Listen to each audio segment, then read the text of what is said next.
How you guys doing? This is Hybridsteel. Welcome to TC Card Shop Simulator. The reason why I'm playing this tonight is because, well, if I'm going to be brutally honest, I didn't really know what to play. I was going to do a little bit of Allbound, but like I said with Allbound, I'm not quite sure what's going to be left when the game fully comes out. So for now, I'm just going to be making little videos about it and just going from there.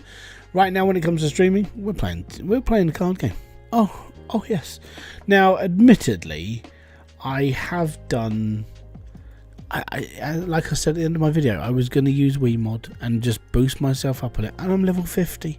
And yes, I know, I used a mod to do it, but gotta be honest, the grind to get to level 50 is like, yeah, I'm gotta wait loads of time. Now, I don't mind getting to level 50, it means everything's unlocked. Now I can just build the shop out and be happy. And that's what I want to do. Just want to chill with the shop. I haven't unlocked the last upgrade yet, though. I figured that I would do that in today's stream, like straight away, and then we can pad the shop out as we go, but it's really expensive. So let's do that now. We can move this into the corner and we can start like working the shop where I want it to be, I suppose. Now, I do want to attempt to do stuff with the workbench. Thankfully, I did have a spare shelf. Now I don't have a spare shelf. I'm going to have to buy a spare shelf quickly. Yeah, let me just buy a crappy one. We'll buy a small cabinet for 150, and that's fine. And we'll buy this, and we'll just chuck it in the shop somewhere. It doesn't matter where. And this is where I'm just going to sell spare packs. Now, we've got quite a lot of anything under £1. We did a lot of opening over the last couple of days, and we've got 633 lines. So if we just go right to the end. So there we are, page 59, 57. So there we go. We've got loads at the back. We're going to get rid of as many as we can. Now, notice I've got 673 cards left. I don't know if this is going to delete cards, but I feel like I just need to get rid of it. So, Tetramon base. We're going to do common cards, any below max of quid, and I'm going to leave 2 as a minimum. So, bundle cards. So, how many do we have? 600 and... Hold on, I need to know before I push this button. 673 in my collection. That's like one section. 673. 673. 673, 673. Cool. And now you can store them on the table, by the way. I still have 673, so that's good. Right. Bundle cards. Now, I don't care about losing money on these, because I'll make money off of all the others.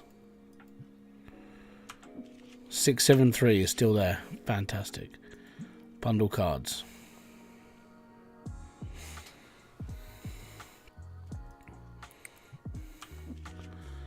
Cool.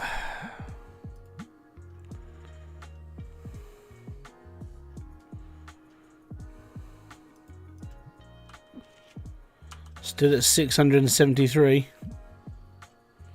It might have been fixed. I don't know.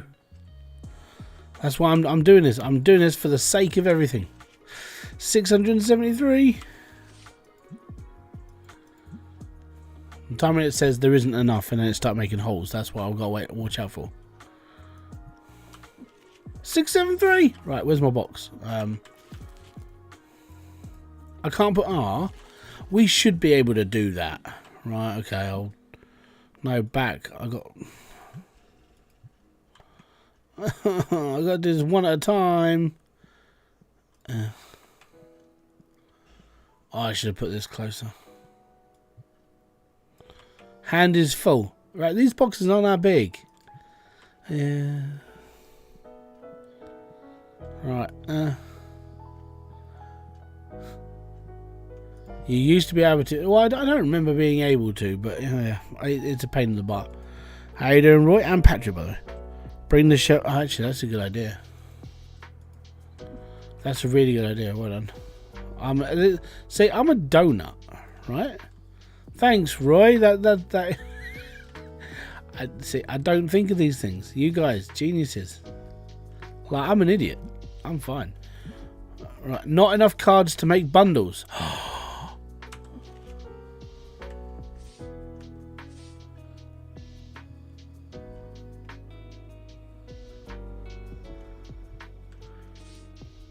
Well, there is.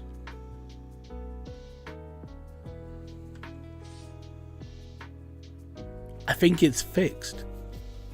I think it's fixed. Right, hold on. We're going to do something a little bit more drastic.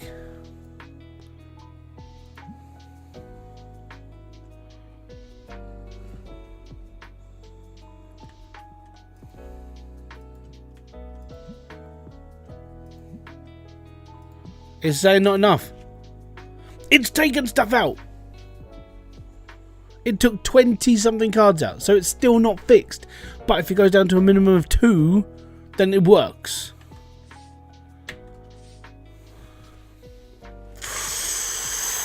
Ooh.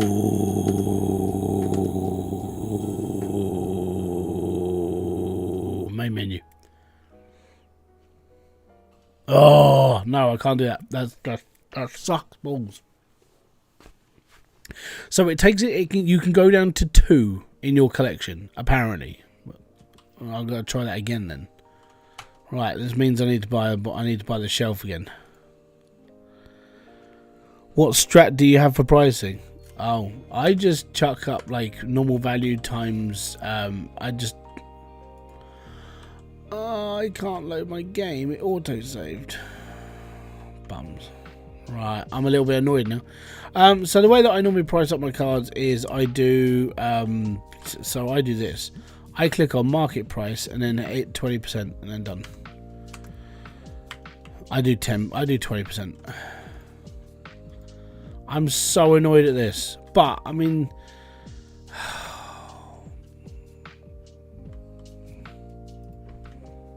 that's really annoying.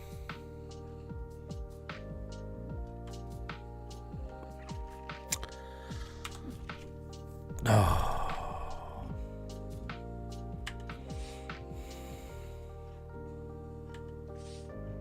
Right, I'm looking for doubles now.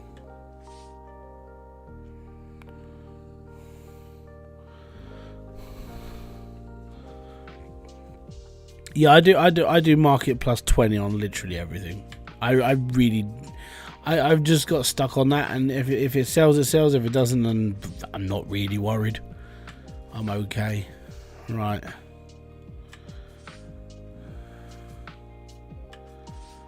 I'll tell you what we do need. We need a card shredder. Like for all of the multiple cards that we really don't want.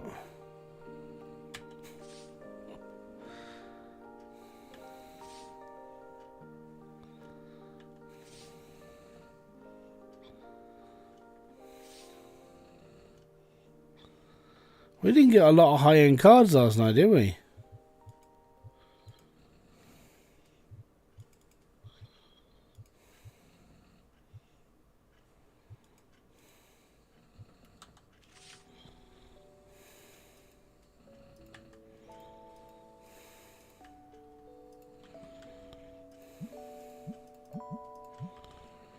Sucks.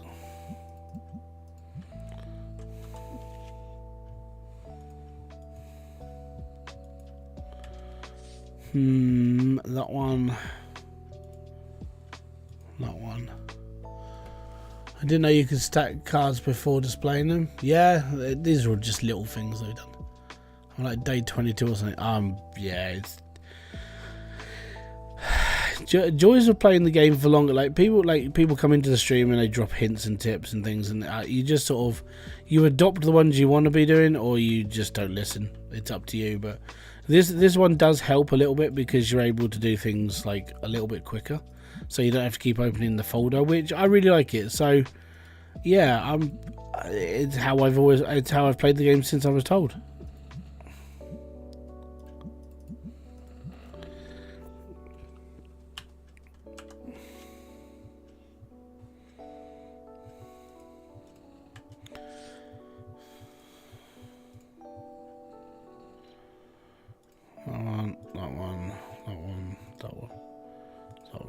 Hands full. Bum bum bum bum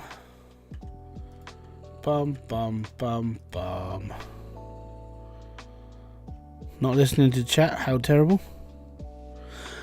I gotta be honest. Sometimes I don't listen to chat because It's the way that I do things, and it's like, okay, well, you know, Sid Ruxel, how you doing, buddy?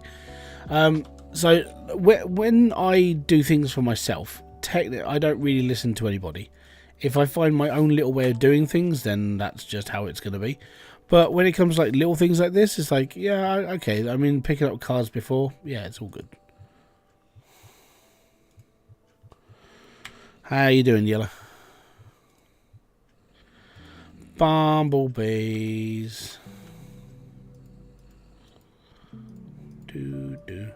But one of the things I'm looking out for, because it's in the I'm going to start. What I want to do is I want to get the store up to top value and be done, so it's got everything in it, and then see how much money I've got left over, and we'll do some card opening today. Hybridsteel on my birthday. Oh, happy birthday, Sake. Welcome, by the way. Have a lovely day, unless you've already gone past your day, and then obviously you're my new favourite YouTuber. Cheers from Italy. I love your videos about Hydro. Well, thank you very much for watching them. They're getting old now. Like, the game's getting old. But don't worry, I've found the next game. For anybody who's a budding Hydroneer, the next game you should be looking into is Allbound. Genuinely, it's like Hydroneer on, like, I think it's on steroids. I've got a video coming out tomorrow. It's like beginner tips for the game and stuff, but it actually shows the explosives that you can get in the game. Oh man, the mountain vaporizer is like one of my favorite toys now. I basically played with it in like the open version of the game, so like sandbox mode. Oh yeah, the vaporizer is amazing. It's like best explosive ever. It's much better than like the nukes in Hydroneer.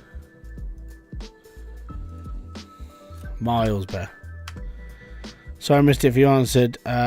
Can you speed up? Yeah, so you push this button, push settings, and push that button, speed, and this bit. I released a video today that showed you how to do it. I release videos. Not many streamers do videos. That's right. But most of the time in the videos, I tried to do like a little bit of gameplay, and then I tried to help with like some sort of game mechanic that hasn't been fully explained, that sort of thing. And it does help. Hopefully, that little piece of information will help you. I think it took us. I think we did 4 boxes of cards in 20-something minutes yesterday, so it does go a lot quicker now. It's really fun. Right, average cost, market value +2. Whoop, boom. There we go. Right, my toddler has taken over the TV, so I've been finding it hard to watch YouTube. Well, the best way to like entertain kids is don't get them to watch Cocomelon. Oh, Cocomelon's like the curse of children. Best thing to do is when the kids take over, you have to sit there and just go, right, okay, what can I do? Right, I've got an idea. I'm going to buy another telly, and they can do it for themselves. Number blocks. Yeah, number blocks. What was the other thing? We got them on a YouTube. It's not on YouTube, it's on Netflix. It's Storybots. That was a good one. Really, actually, I've watched it. It's not bad for kids. So yeah, I watch all the kids shows and make sure they're all right, because I don't want flipping like stupid stuff like Simish in games. I don't want that to be like seen as like the normal way that kids talk. So yeah. Miss Rachel was decent. I think, yeah, Miss Rachel was really good for education. So it's a bit like, it's like a really nice version of Blippi, where Blippi's like hyperactive and horrible. Miss Rachel actually teaches your kids how to do stuff. And it's like, yes, watch as much of that as you want, because it will help actually educate you. Oh yes, Miss Rachel's a brilliant, like a good babysitter for like an hour if you're busy. Chuck Miss Rachel on. She's fine. Right, we're gonna buy some packs. We're gonna buy 4 boxes. We're gonna buy the blues, the yellows, the purples, and we're gonna buy the reds. And I'm gonna do all this now, and then at some point I'm gonna extend the store. It might help if I actually buy them as well. $835 once again. We should make more than this, but you never know. We could end up like we did yesterday. Yesterday was I've got to be honest, yesterday was a Sando. And if you know what Sando is, that means you watch Vegas, Matt, and you're one of my gambling friends.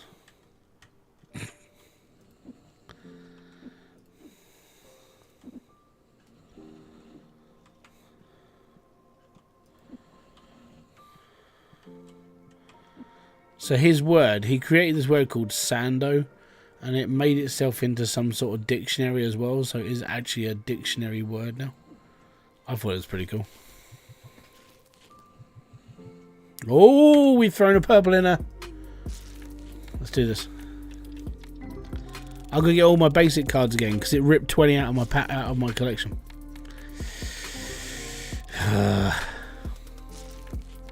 Not happy about that. She'll get 5 a lot. Yes. Fist bump to you, Scruffy. I'm a daily watcher of Vegas, Matt. I like the banter. I think that's what really keeps me watching. I enjoy slot machines. I am a bit of a gambler. I do like slot machines, but I like the chat in the background, and I like the way that they talk to each other, and it's just pretty cool. I used to watch Brian Christopher a lot. How you doing, Chris? Over on Twitch. I haven't watched the video today. I will watch that. When will I watch that? Probably either tonight or tomorrow morning, and I'll watch that and it'll be fine. But yeah, it's all good. Well, this pack's doing better than we have done before. Basic cards as well. Remember that. So, and don't forget, tomorrow, Hydroneer. WB Jesus is the best backup. I've watched a couple of other people on. I sort of wish that WB Jesus was like an actual. Does he have his own channel? I haven't looked into him too much, but he's pretty cool as just a backup guy. I like him. I said to Kerry, I said it's one of these things when like kids have moved out. I want to go to Vegas, and I just want to take like $5,000 with me, and just spend it in a casino on a slot machine, and be like, we'll give it a go and see what happens. What's your most valuable card? Mine is 1900. 1250 at the moment. Finally got a super pull at 1500 cards. That's not bad. Two streams ago, I pulled 2 ghost cards, and they're in a display box now.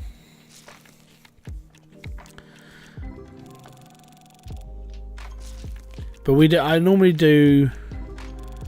What, like the last 2 streams we've done 240 packs, so we're doing alright. And I go from each pack. I go from the blue, purple, and this. I haven't got any of the dynasty packs. I haven't got any of the other stuff. I'm just literally just doing these ones for now, because there's like 1,300 odd cards to collect in this collection before I move on to like Tetramon, like the other stuff. So I wanted to get all of them first, which means I'm going to be opening packs for a really long time. So what I might do is I might do just a pack opening stream where I feel, there you go, 1,167, and that's a foil, like full art card. Well, it's not a full foil, but that's not bad. That's my second. Oh, it was. Obtained a full art foil card. There we go. There's an achievement. I got a trophy. It's all good. That's what I was looking for today, going, I want to get that trophy. I didn't even know that was going to happen.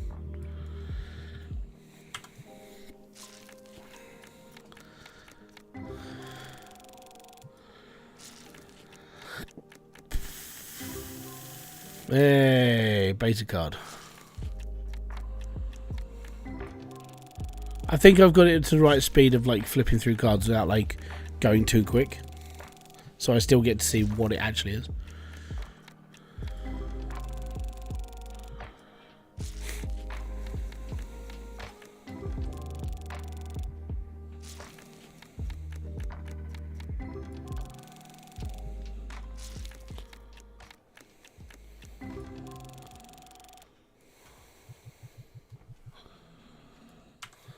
Oh, only 3 boxes to go after this.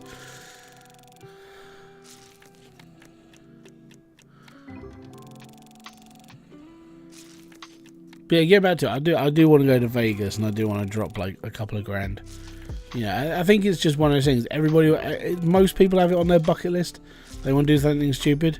My stupid would be like taking money and be like, I'm done.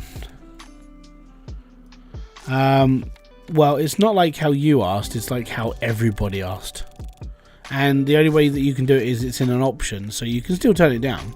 But everybody has asked the same thing. Can we speed up the pack things? It was a big campaign on the discussion thing for a really long time. So if you go into your settings, you can change the speed of your open pack. There you go. But like we were all asking for it. I didn't mind I don't mind opening slower. That doesn't bother me. But I can see why people actually wanted it, because it's like, yeah, it's just too slow. And even I was sitting there going, give people the option.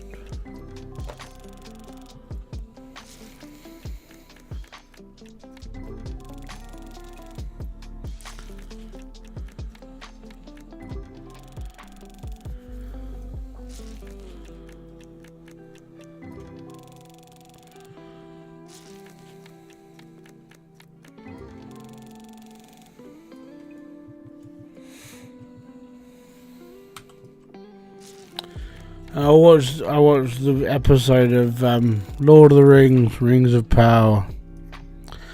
Why was it scripted that Elrond kissed Galadriel? Because that's going to cause problems in the future. If you know anything about Lord of the Rings, like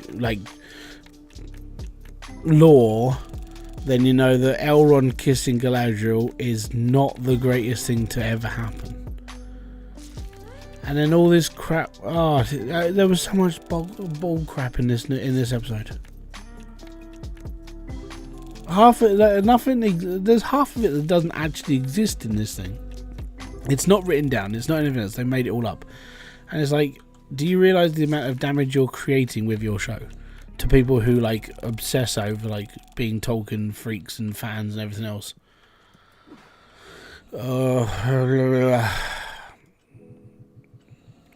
5 seasons of this crap, apparently. 5 seasons. It's going to be fun for the whole family.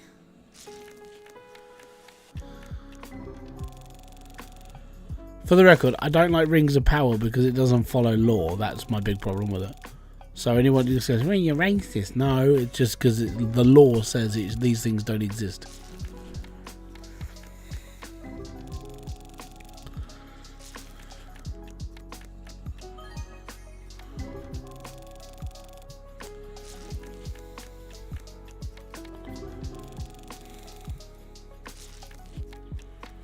Give me a sec.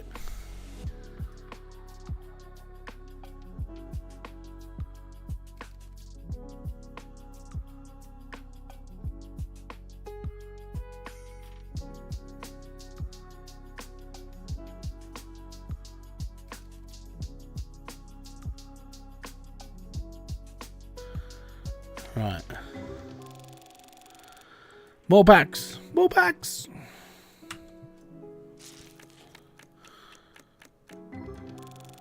We're in purples at the moment. I think I should have done the yellow ones. The yellow ones should have been before this. Hey! Oh. It was only 13 quid. Wait, £25. Not bad. Not bad at all.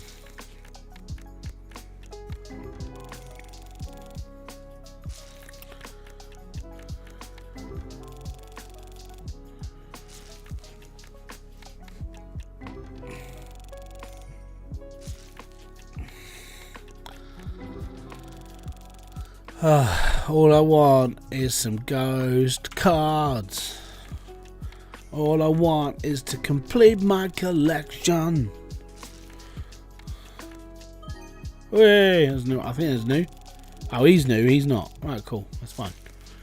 As long as I'm getting like 1 or 2 new cards. Oh, that's a good one. Oh. And he's new. Fantastic. Hey, that's a good one. And he's new. Hey, even better. I like having at least 1 new card in most packs because it's like the collection grows. That no, yeah, same. That's not a new card though, is it?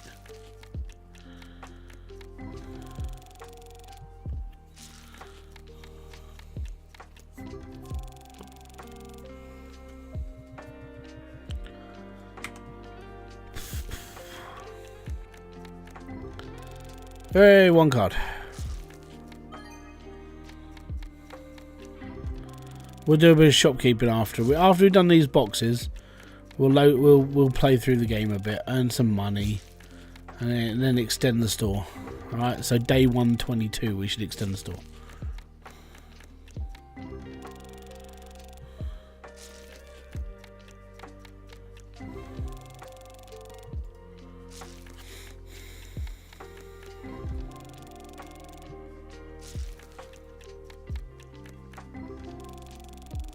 No new cards.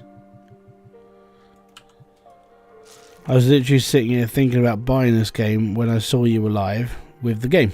Oh, it's a good game. Out of all of the supermarket simulation games that are out there, this is the better one. If you like card games and you like collectibles and bits and pieces, this one's for you.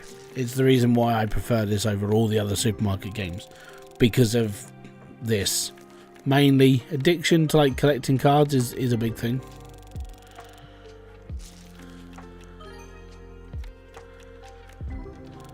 Still not new. Hey, one new card.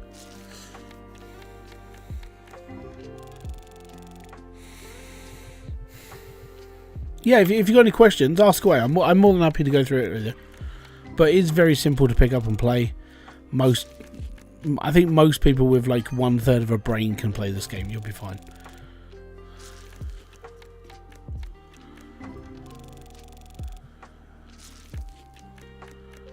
So out of all, like 2 boxes of cards so far, I found 1 card that's worth £1,000.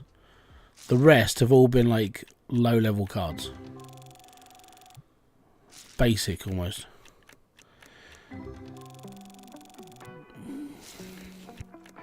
Yeah, buying packs cards is an addiction. I went through it for many years.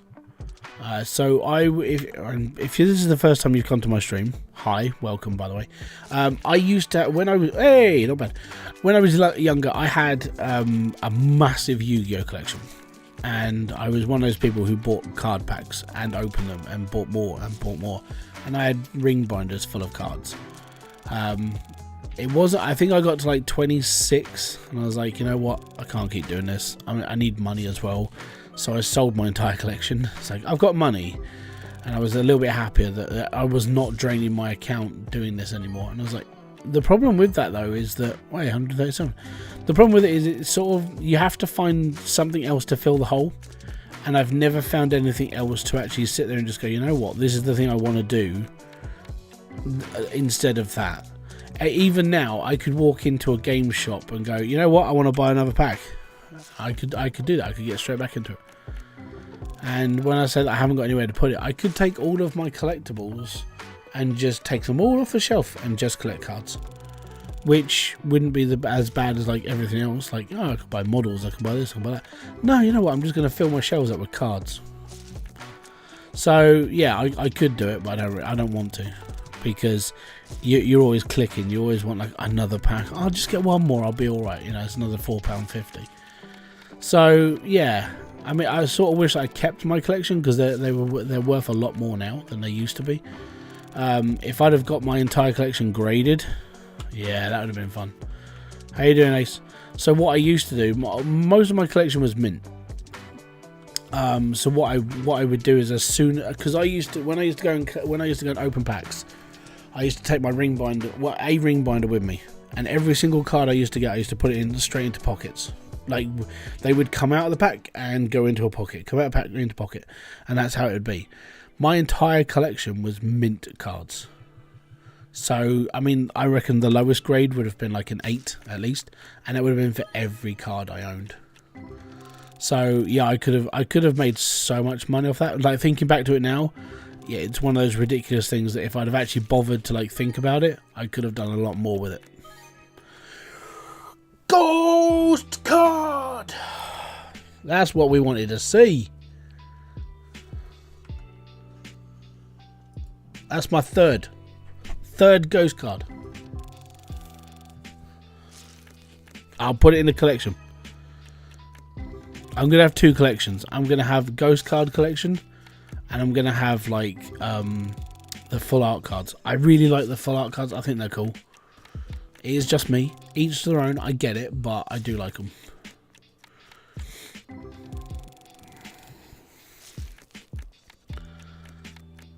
The thing is, it's only worth £400. To put this into perspective, right? If we go all the way to the end of my collection, that card is worth more than the ghost card. That card is worth more than the ghost card. That card is worth more than the ghost card. So those 3 cards alone, like, are worth more than the ghost cards that I own. So the ghost cards are just cool. I like them. They're rare. But yeah, some of the standard, as I said, the more standard cards, like, you know, the foils and everything else, they're worth more than ghost cards. I am looking for that £13,000 card. That will be like my greatest short video ever. Here's I opened a pack and made 13 grand. But it's going to take a long time because it's just prop. Oh, there's another. Yeah, see, I like the full art cards. They're pretty cool.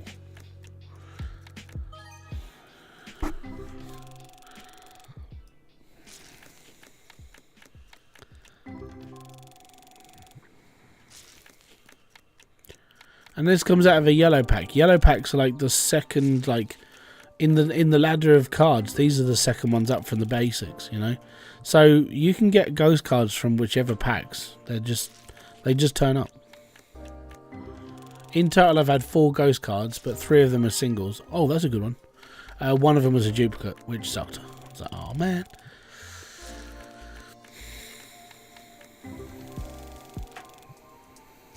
Hey, what's up? Doing good, man. 150 for the shark. All good.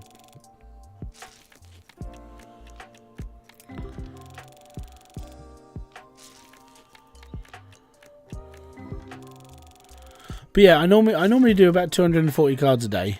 Like during each stream, I'll always do like one go. But with today's stream, it's going to do 1 go, and then I'm going to serve a load of customers, extend the store, and start work. I don't know. I'm going to start either working the store out or just start working in the store. So I'm going to start like opening up more shelves and bits and pieces because money.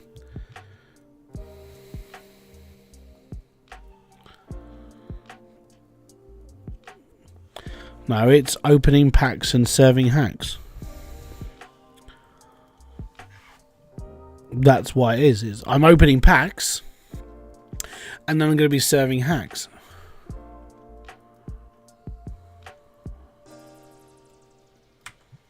So it's not wrong.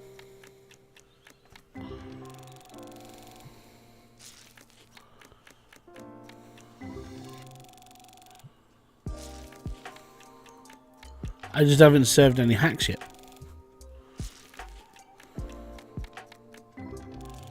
I've just been opening packs. That's okay.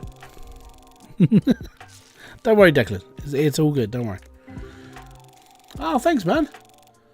From Within on YouTube. Had a bit of a lucky break today and wanted to share. Oh, dude, thank you very much. I'll boom to you. Thank you very much for the tip. It's most appreciated. And that puts it up into the total, so thank you very much. That'll go into my thing. I'm looking into a chair right now because this one is literally starting to fall apart. So thank you. Yeah, so I'll put that in. Like when I finish the stream, I'll transfer it through, and I will potentially be buying a new chair because this one's like, yeah. You have $28,000. Yeah, I do have £28,000. Yeah. Yep.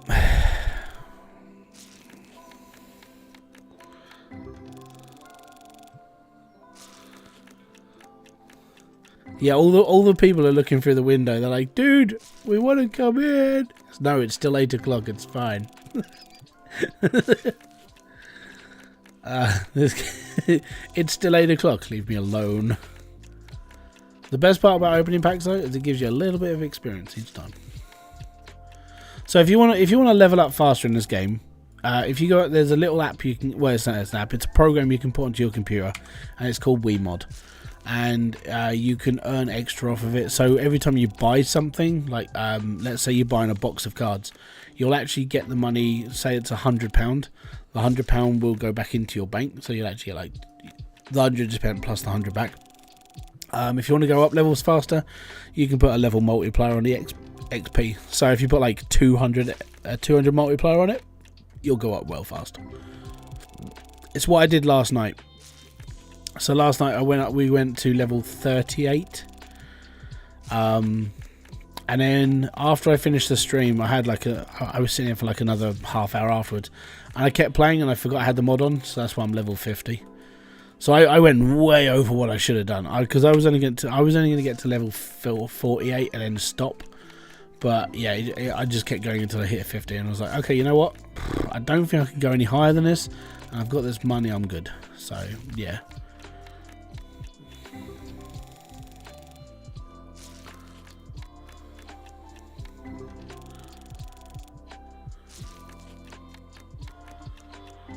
I think we've run the river dry of ghost cards and stuff at the moment.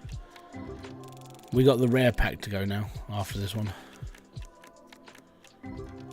We haven't done too bad though. We bought in some new cards, which is good. And that one's new. Right, is that empty now? Right. Oh no, we're still 8 packs. Oh, I almost threw the box. Oh, that could have been bad. You never know what are in these 8 packs. Is there a way to tell if you've opened them all? Yeah, the box basically says there's 0 left in it.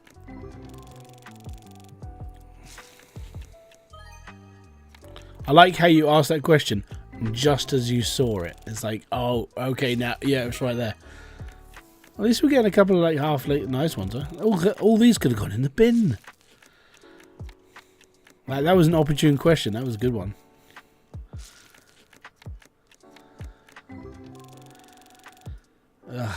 Come on in. Oi!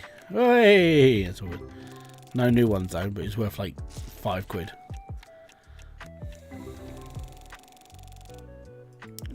Yeah, so when you close up a box, usually you get the number on the top. So obviously there's nothing left in that one, so it's fine. It's a bit like all these. So if I take this off the shelf, it says 18 on the top of it.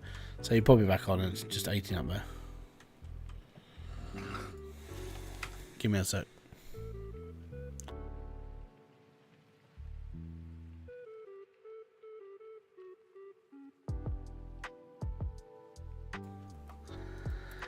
So it's been a long day for my missus. She fell asleep on the sofa.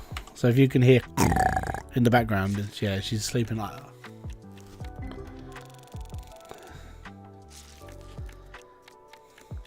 Right, so we're in the last pack.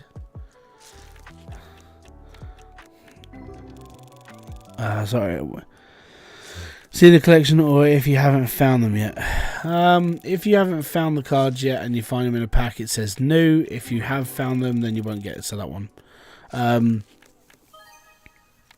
But yeah, it's the actual folder tells you how many you've got. I'll show you. Let me just open these 8 and I'll show you what the folder looks like. The folder looks very similar to what I used to own. So up the top where it says I've got 703 of the 1320 cards, that's how many you've got. So you're basically just opening cards until you've filled the whole lot up. But yeah, it's all right. But I'm so glad I got this one. As I said, the full art cards, I really like the full art ones because they just look cool. They look different than all the other cards around. So just me. Well, it might not just be me. Way full art card. Way £16.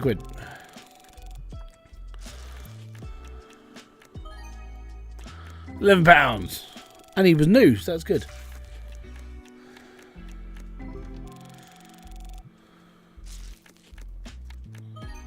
£41 for that one. That's not bad, and that's a new card. Don't forget, if you are liking the streams and all the stuff I do on the channel, hit the like, subscribe, and notification button below. I will be doing Hydron Eras tomorrow because we've still got to continue for my 100 million. Allbound. I will be releasing an Allbound video tomorrow, and I do ask if anybody has anything you want to add to this, let me know in the comment section because I can carry on. But I don't know how long. I don't know how much of the game we're seeing right now is going to be in the finished game. So I'm really stuck on like what content I can actually make compared to what I actually want to make, and it's a little bit like. So what I do right now is I'm just explaining bits and pieces as I go through. All this information could generally change as soon as the game goes live. But I do want to do like a massive series of it because it's such a cool game. If you've never seen it, go check out Allbound. That's the sort of thing I really do enjoy. Especially the fact that everything's destructible. How you doing? My doctor's appointment went well. Good, man. Hopefully you're doing alright. You're still with us, which is good. Keep up the fight. Stay alive.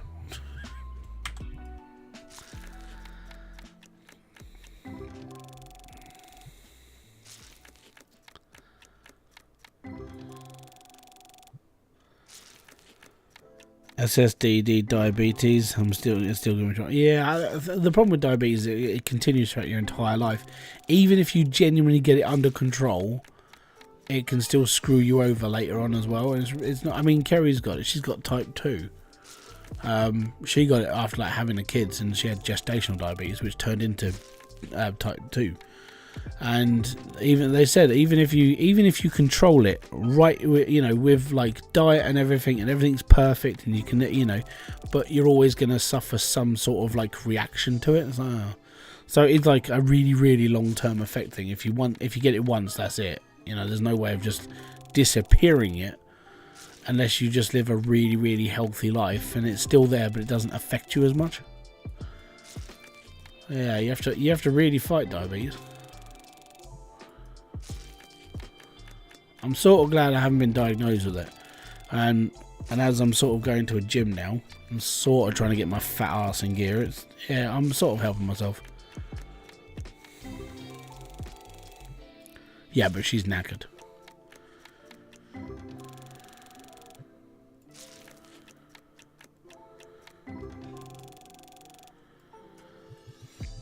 Nearly done. Hey, there's a gold card. A lot of shinies coming through on this one.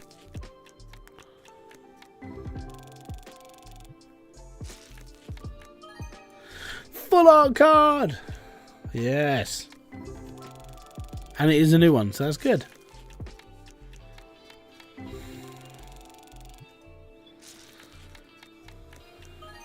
Shiny, shiny.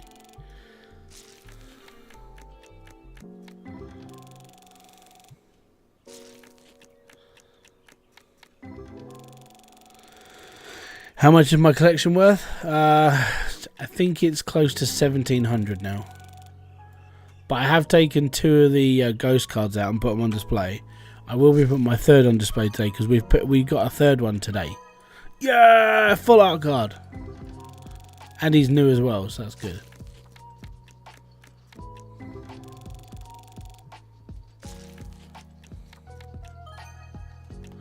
Nice, nice.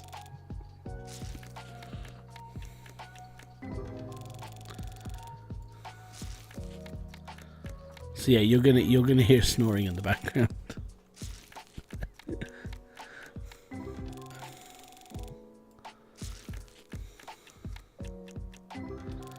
Oh, there's none there. Oh, is this the last pack coming up? There's the last pack. We're done. Oh no, we've still 8 left. Oh yes. Okay. Crossing my fingers for a £13,000 card. Crossing my fingers. It's not quite. That's still not bad. 70 and a new card. Crossing my fingers. Crossing all my fingers and my thumb. We're not going to get it, I know, but... Another 39 quid. Still crossing my fingers. 16. Yeah.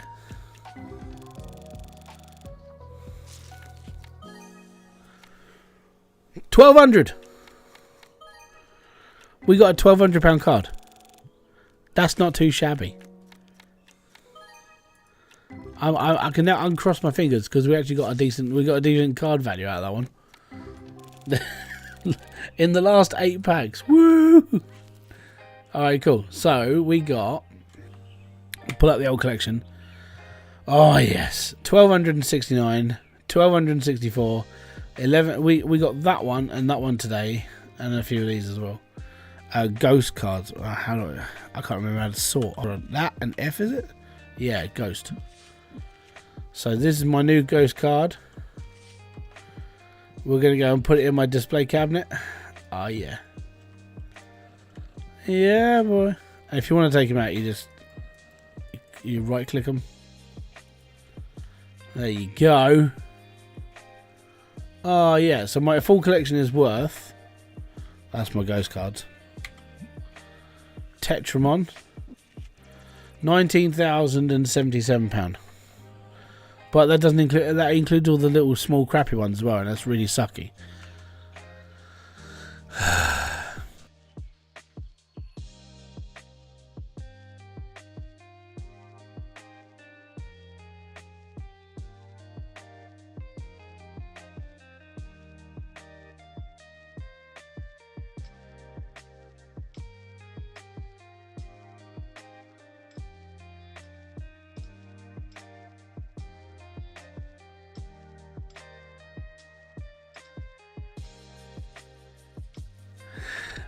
Yeah, but there we go. We got cards, man. We're doing alright. So we extended the store yesterday. We got 10 tables in. There's one more extension to go. So let's serve some people. Let's get them in. Let's get them so they're not standing outside my windows licking them, and we'll be alright. So they can come in now. Look, people, look, cards. Buy them all. Buy all the stuffs. Buy it all. All of it. Just sweep the shelf. No, don't just buy one out. Oh, you Todge. £36 and 32p. Let's go. Alright, carried on. One card to rule them all. £21. That's £21 card. 85. Brilliant. Have a lovely day with your £30 card. A couple of bats and a good packet. Yeah, and that's £112. £112 and 78p. Cool. What do you want? Yeah, so you're having a bit of a smelly problem here. So, 10, 1, 2, 3, 4, 25, 6, 7, 8, 9. And there we go. Bum, bum, bum, bum, banana. 10, 5, 6, 7. Oh, that's one too many. 38, 20, 35, 6, 7, 8. There we go. Lovely jubbly. Oh, crap, I didn't pay my rent. Hold on. 5, 6, 7, 8. Quite easy. Did I forget to pay it? No, I actually paid it. Oh, yeah. Screw you, mate. Yeah. Yeah.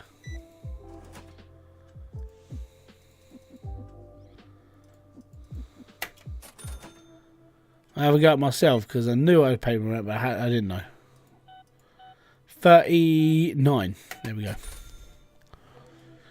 Yes, sir. Buy more stuff. 1, 2, 50, 60, 70, 80, 90, 5 and 6. Let's go. How many tables do I have? 10. Because the rent on this place is £760 a day now. Oh, it's getting expensive. So the rent on the tables offsets how much I put into my rent. Yeah, and I still run the game alone because I'm not paying that much money for a bloody person. It's too expensive to run. Unless you're making 10 grand a day, which at the moment I'm not, then I can't afford a full-time person on this. It's just too expensive. And by the time you've sort of paid them and then paid the rent and paid your bills, you've got no money left really. You're going to be spending in excess of $1,500 a day just shelling out on your employee and whatever. And the problem with the employees is that when they get to the top end of it, they're so expensive. And you're like, I don't want to spend any money on them. So I'm more than happy to do all this myself because I don't care if people have to wait longer. I'm still going to do it on my own. But yeah, it's just me. I don't I don't see the point in having employees if they're going to cost you so much money. There is no way in hell that you'd be paying somebody £700 a day to stand here and serve people. £700 a day. A day! That's ridiculous. Do you know you can use your number pad for the car? I do, and I'm left-handed. My right hand is on the mouse. My keypad is on the right-hand side of my keyboard, which means I'm not going to reach over and do this because I can't touch type it. If I had the keypad on my left, I can touch type that, but I can't do it crossing over and everything because it just messes my head. Don't worry about that. What I need is a keypad. But that's on the long list of things I do want, things that I can't really afford right now, so there's no point in doing it. 4401. There we go. 1. I think you can use normal number keys too. Yeah, I probably could, but I don't do. I'm quite happy doing it like this. It's all good. That's a lot of packs, sir. Well done to you for spending all your pocket money. £57 and 48p. Go, Gadget, go. Holy crap, that's a lot of stuff. Madam, you owe me £402 and 66 pence. If I could marry you, then you'd be paying for my kids to go through college, because you obviously have a good job. Have a lovely day. Ha ha ha ha ha. Just recording stuff. Yeah. There we go. Right, let's go. £1 and 60 Let's go. Boom. Shake, shake, shake the room. Right, £12. 97, 50, 60, 70, 80, 90, 5, 6, 7. Let's go. 30 grand and a star. Love it. I love the stars. They're pretty cute. 30. Yeah, there we go. Yeah. Yeah. £1, 50, 60, 70. That's 90 and 1. Let's go. Jazzy Jeff and the Fresh Prince of Bel-Air. Jeebus. £229 and 32p. No, that's too much. Give me a second whilst I talk to her again.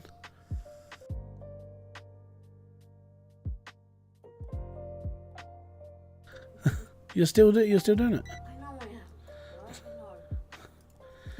£5 and 93p. There we go. That's a nice back of cards there, mate. Thank you very much. 5, 6, 7 and 4. 30 grand still. Oh yeah. So that's 5, 6, 7, 50, 60, 70, 90, 5, 6, 7. Tell your family the wolf says so. I would, but they're in bed and Kerry's sort of laying on the sofa. And occasionally you'll hear her, but you won't hear words. You'll hear Raya Josie, yes, I remember you. You joined my Discord as well, and then never said anything. So a normal person on Discord? Yeah, it's a normal person in my Discord. You join, you say hello, and then nothing else. There we go. You gonna get smacked? How am I gonna get smacked for telling the truth? I'm telling the truth. She's laying on the sofa snoring. 5, 6, 7, 8. Boom. There we go. Right. £1, 25, 6, 7, 8, 9. There we go. Oh, we've been serving customers solidly since like 8 o'clock this morning, and now I've made a couple of grand. It's all good. Oh, you star. £1.30. Don't smack our streamer. No, well, I mean, she does, then she's got a good reason for it, but I haven't got a good reason to be smacked yet. Admittedly, I did take the piss a bit when we were in hospital. Oh, but that is because, like, I try and lighten the mood when we go into hospital, because, like, you know, hospitals aren't exactly the most, like, happiest places in the world. So yeah, it's just one of those things. 5, 6, 7, 8. Hey, a fist bump. Oh, boom. Fist bump to you. I think some of those people are walking out without paying. No, they're walking out because they've been on the tables. So they've paid. If you sit here and watch them, they actually pay. They pay above their heads. It's only like 10, 15 quid a pop sort of thing. But they pay and walk out.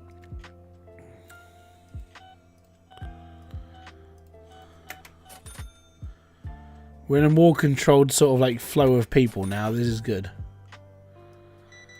I want another mega customer. You know, like, boom, there's like 6 grand being... I want one of those people. Like, I can't wait until people start going, oh yeah, we're going to do this because we've got all these people. I just want that. Did you check your DM? I don't really reply to DMs. Let's have a look. Message requests. Oh, you went to spam. Oh, yeah, that's because you... Yeah. So the reason why you went to spam is because you're like, oh, by the way, I make things like this. I even got one on the August 20th from somebody saying, hi, by the way, I do like YouTube stuff and I'm doing this. Yeah, you get put in. It goes back straight into spam folder. Hey, Amber, how you doing, bud? So the thing is if you're like showing off like badges and things you make on like on Twitch, then it just goes straight to spam. That's Discord for you. It's if you're advertising, it just disappears. So I don't check the spam folder. I've probably got stuff in there from like years ago. I don't check it. The reason why I don't check it is because I don't really like pay attention to people who spam things. I've already told, I think since I've been streaming on Twitch, I've probably told about 10 people to smeg off in a more like unkind way.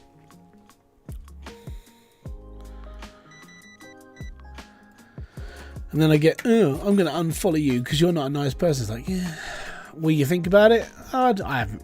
I'll look at it, but I'm going to be honest. If you're, you know, the best thing you can do for like trying to sell your wares and stuff is to set up a what was the Behance?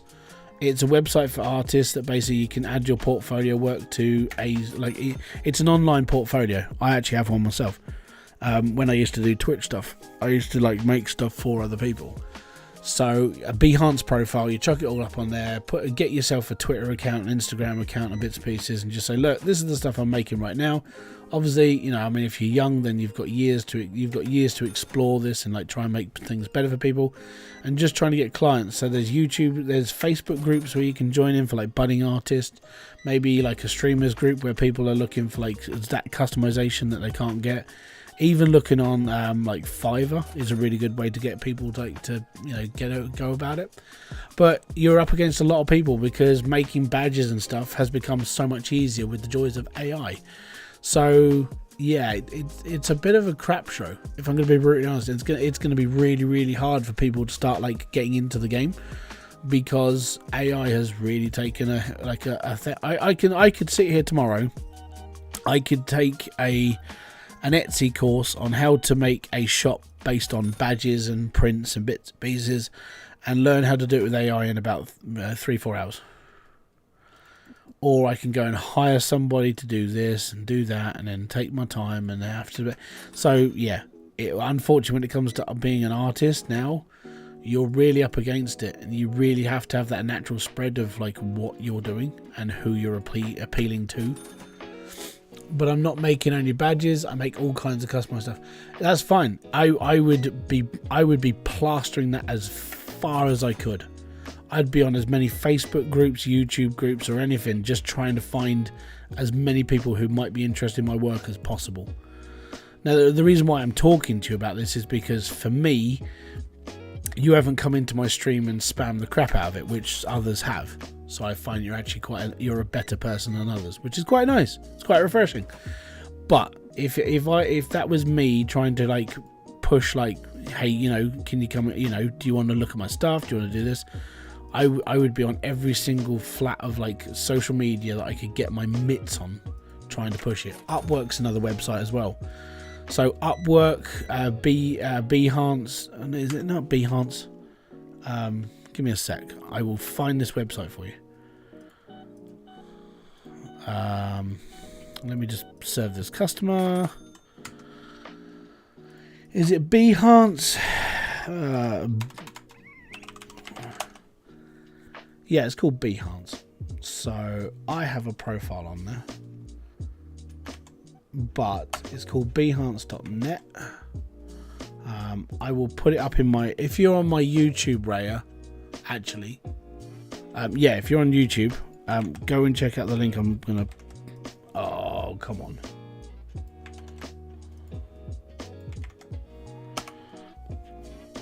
Go on there, set yourself up a profile,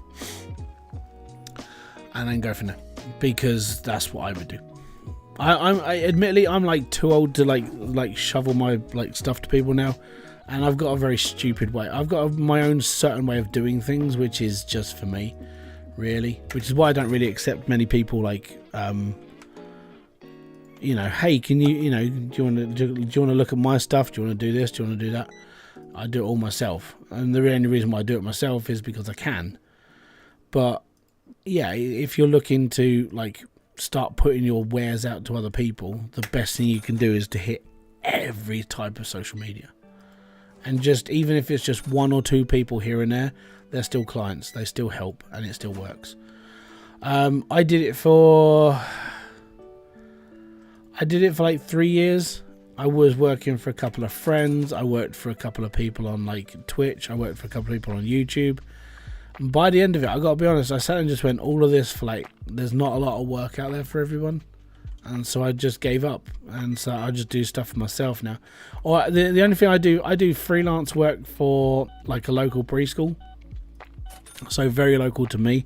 And I get a message once every couple of months from the managers like, hey, can you do us a flyer for our summer fair? That's the extent of my stuff now. Because I don't like rushing around for people and like having like, you know, only a couple of days for like the whole, oh, can you do this in like 3 days? It's like, thankfully they give me like 2 weeks notice. And admittedly, even within those 2 weeks notice, I've normally done it in a day. So that's how fast I work. It's like, hey, can we have a flyer? Yeah, sure. Boom. 24 hours later, you will get a flyer. And if you need to alter it will be altered within 24 hours, and it'll be exactly how you want it. But that's literally how I do it.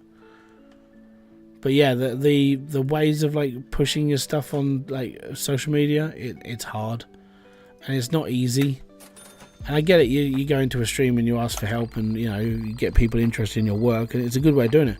But another way you could actually market this, and this is just a way of doing it, is you could take your designs and make a YouTube channel about how to design badges and bits and pieces for streamers. As an artist, you could actually show people how to make these things, and you could make money off the revenue of the videos that you'll be producing.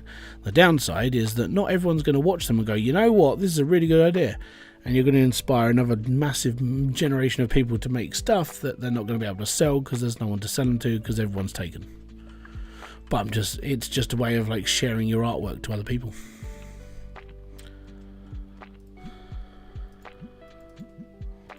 Just saying. You have to try. For me, it's like always trying to find a way of making a channel around something. Like people always want to watch artists. They always do. Art's such a cool thing to watch. I used to watch a guy that I used to like talk to about like the whole building a YouTube channel and this, that, and the other.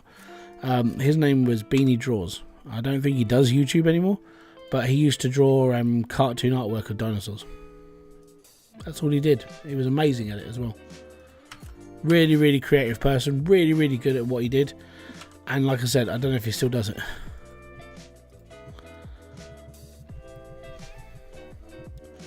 But people watch artists because it's inspiring.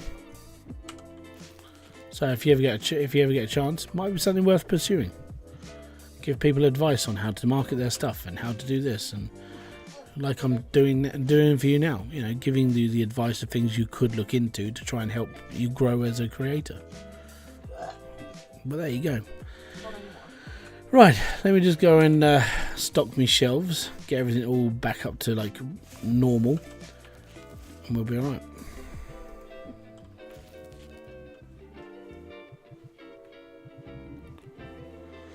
for me now, I always look at everything as like, could you turn that into a channel? That's just how my brain is programmed. Like after being on YouTube for a while.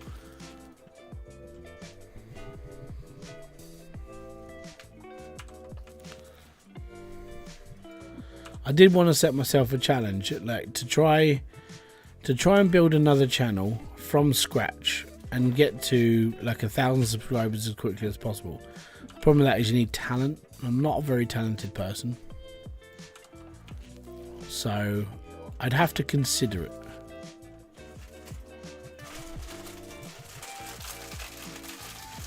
Oh, I still got a pack left. Bums. I can go back on the shelf.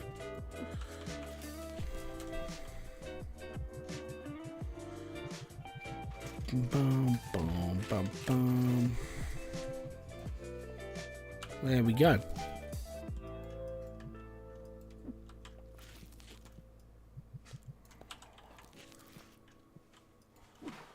But yeah, if anybody has, like, if you want to talk about anything, if you want to ask anything, go ahead, chuck it in chat.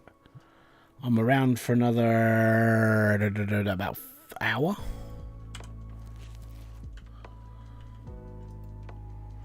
And I'll try and help you with as many as much as I can for free. I'm going to charge you for any advice that I can give that might be positive for you.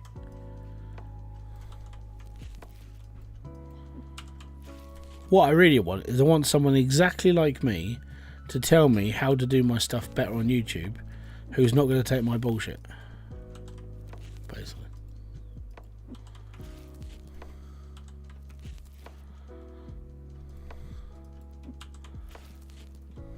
Maybe I should look at what I need first before I go, yeah, that's alright, we need one of those. See, I'm doing it again. Do I need card protectors? No. Do I need deck covers? I need blue, green and orange. And I picked up the red ones. Yeah, I need all of those. Right, what are you doing? Picking up the other ones? That's fine.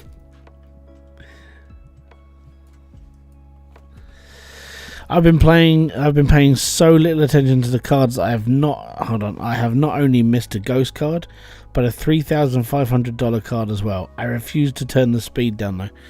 Yeah, that's the problem with like having the speed up way too high, is you miss loads. So I think having it halfway is exactly where I like it, and it's good to be able to catch what you're doing.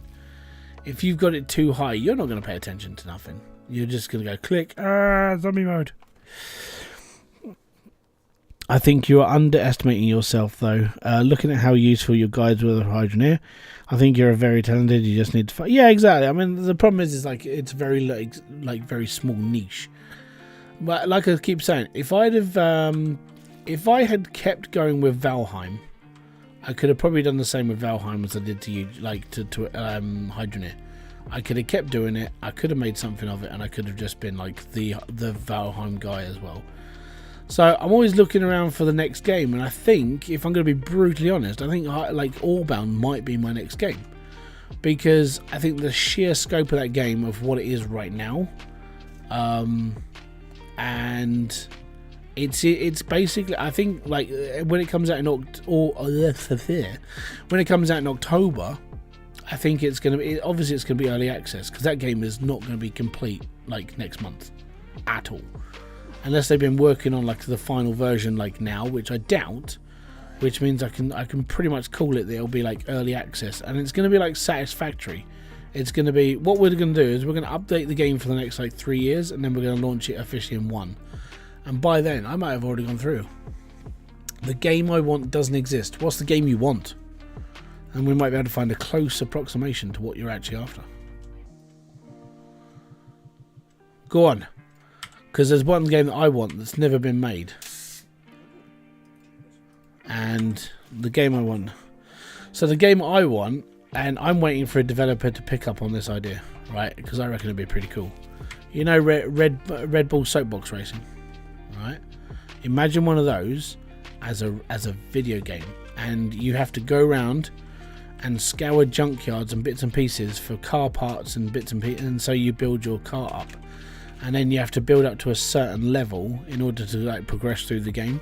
So you have to win races to do stuff, and then when you find like, you'll go to like Barry's junkyard and you might find like a purple wheel, and that wheel gives you like a boost of a +1 speed. That sort of thing. It's a real like rough concept that's in my head, but it's just an idea, and nobody's ever like gone, oh, have you got an idea for a video game?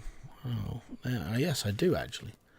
So I'm waiting for someone to just go, you know what, I'm going to make that game for you, because as soon as you do, that would make me really happy. Someone builds a game for me, and I can't do it myself. I'm a dumbass when it comes to coding. I can't just about understand how to do my shoelaces. Yeah. I know, I'm taking a piss at myself again. That's how I get by in life. Leave me alone. Anyways, we need yellow box. We need yellow packs and red box. Yellow packs, red box. Irregion. I'm a huge bird nerd, so I wish for a game where you can own different birds, mostly parrots. Have you tried playing Pet Shop Simulator? Just saying.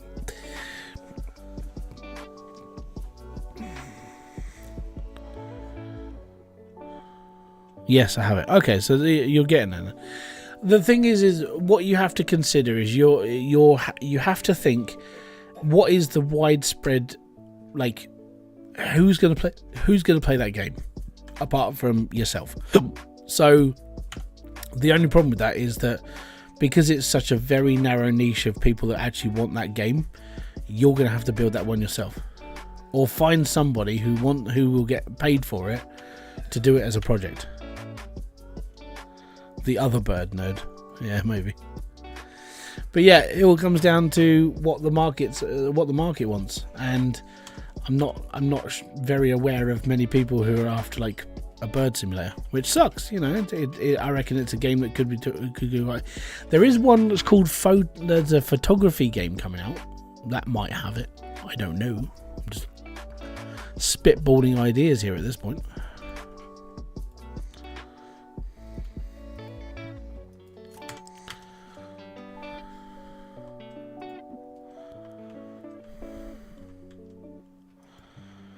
Honestly, who wants a goat simulator? Yeah, but that's not, if you think about it, that's not really a goat simulator. That's basically a goat doing really stupid shit. That's the difference. They made a goat do fun stuff. That's why it's fun. Did you know there's only 2 goat simulators? There's Goat Simulator 1 and then Goat Simulator 3. Do you know why they didn't make a second? Because they just decided, no, there's no point, we'll make a third. That was the whole reasoning for it. It's dumbassery like that makes me laugh. Yeah, you could. There you go. I found your niche, Tame Slime. If you wanted to make videos, you could make Minecraft videos building birds.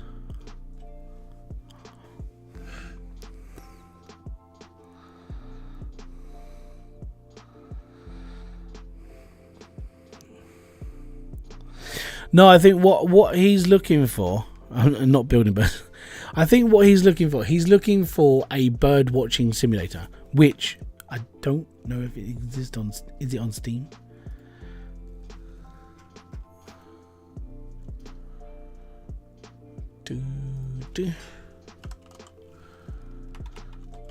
Bird. There is a game called Bird Watcher. I'm not even making this up. Give me a sec.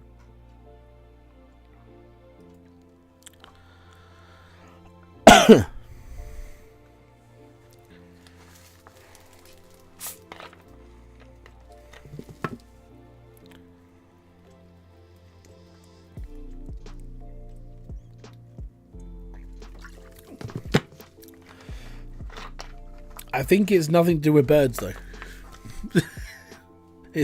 It's got nothing to do with birds, but it's a game called Bird Watcher. Bird. There is a game called Bird, a bird story. What's bird? You are a bird. You are free in a small place, but you can't get out. All you do is fly around. That's fantastic. So you can be a bird.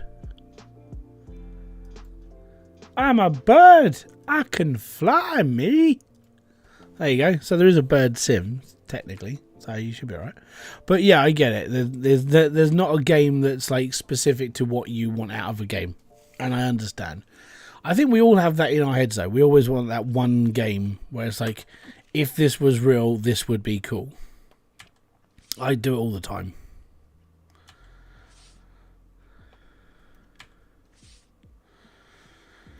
Full art cards. Right. I'm looking for others to sell now because, well, you know, we need to make money.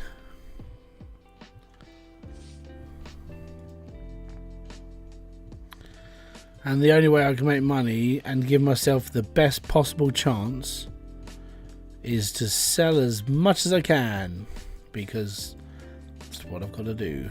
Oh, my hand is already full with all these lovely cards. Lovely cards. Lovely cards. There we go. Shinies, special editions, you name it. We probably have it. Maybe. Well, let's put it this way. They're going to be paying through the nose on these ones, because these are like special.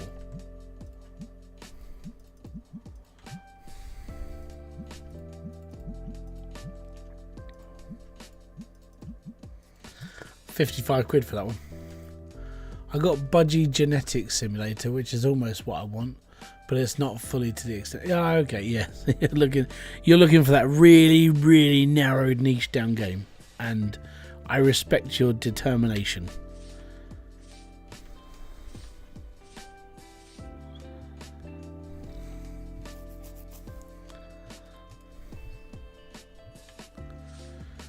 Yeah, for me, because as a content creator, I'm always looking for like the next game that I can spend a long time playing.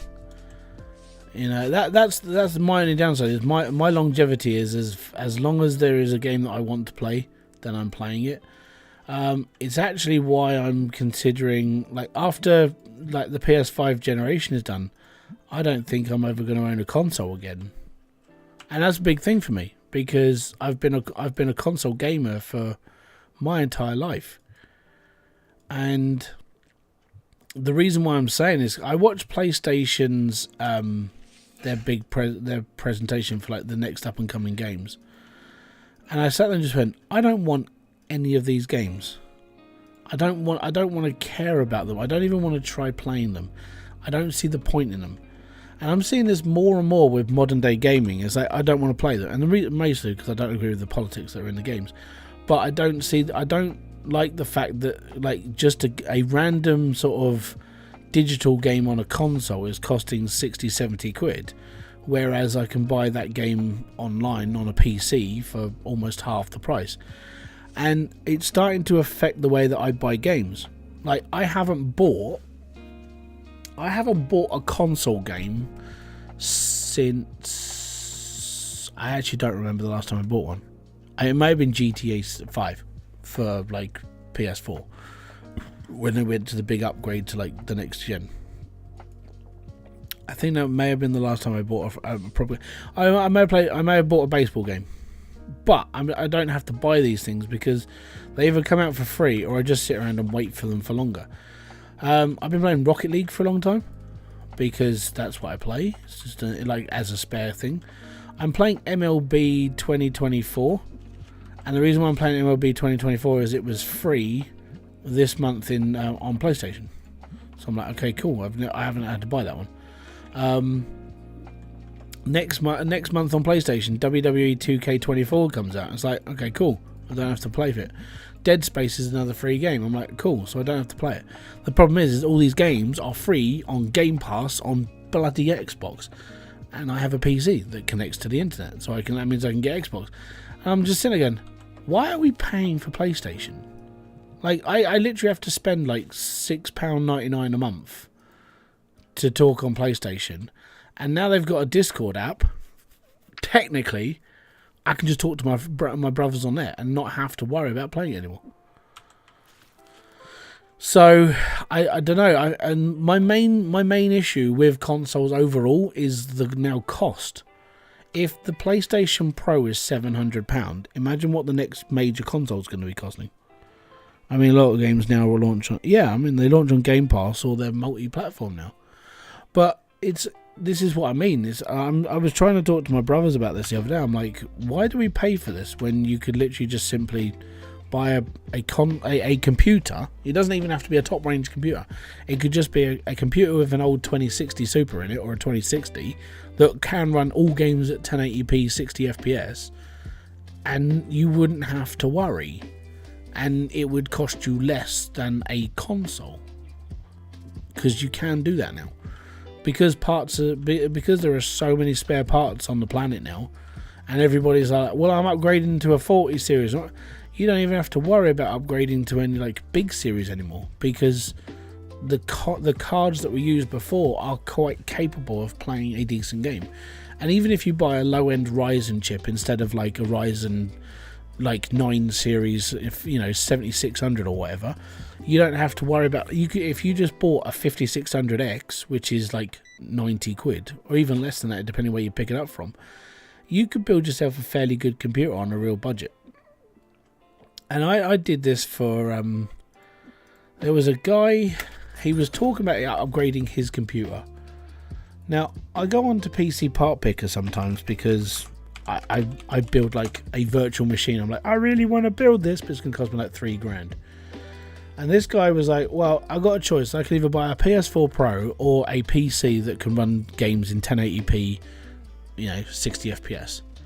So for £732, because obviously this is a PC, for £732 you could build a Ryzen 5600X with this motherboard, 32 gig of RAM, a 1TB hard drive, a 3060 graphics card, a case, and the power supply for £732. Now obviously if you shop around for deals for this exact list, you might find that cheaper, but that is basically a PS5 Pro for an extra £32. Now, like I said, shop around, get it cheaper, get it from different places. Maybe you might not like this one for £19. You might find one for 15 quid, or you might not want 32 gig of RAM, so you could buy 50. You could buy 16 gig of RAM.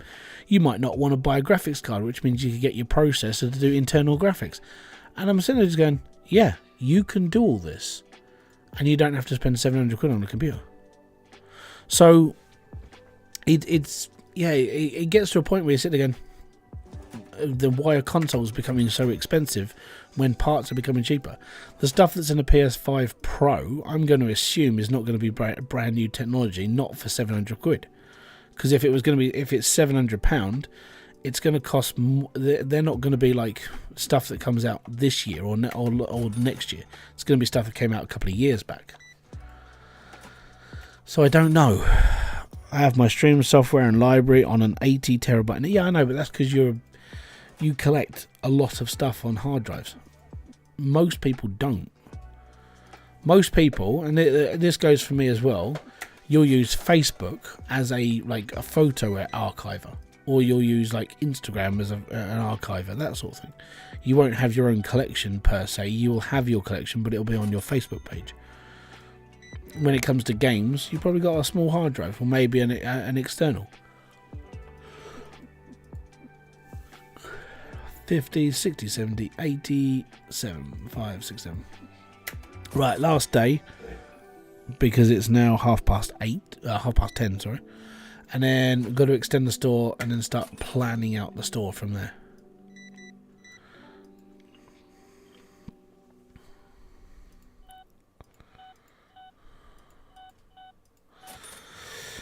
An external disc with your stream, that would be fun. I have an external hard drive for extra storage that I have. Like, I do an update every 6 months or so. I basically clear out photos and everything else and put them onto a hard drive. And then every 5 years, I buy a new hard drive and update the drives, because 5 years, that it might start failing. I don't know. I'd rather have a new connection to it as well, just in case wires split, that sort of crap.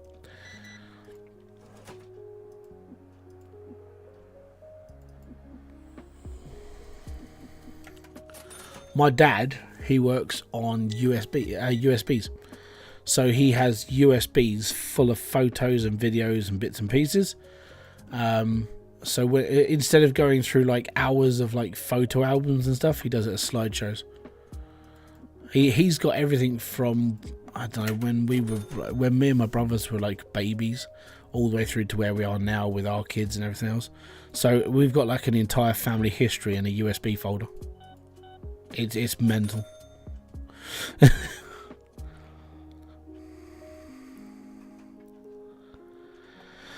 Hey, new here. This game has got me addicted and looking for new YouTubers. Well, welcome. Thank you very much for being here. I'm not a new YouTuber, but I'm definitely new to you. I'm not the most exciting of people, but I'm okay to talk to. I'm not going to try killing you. I'm not going to reach through and stab you. I'm going to say hello and wave and occasionally rant at things. And that's what I do. Welcome, by the way.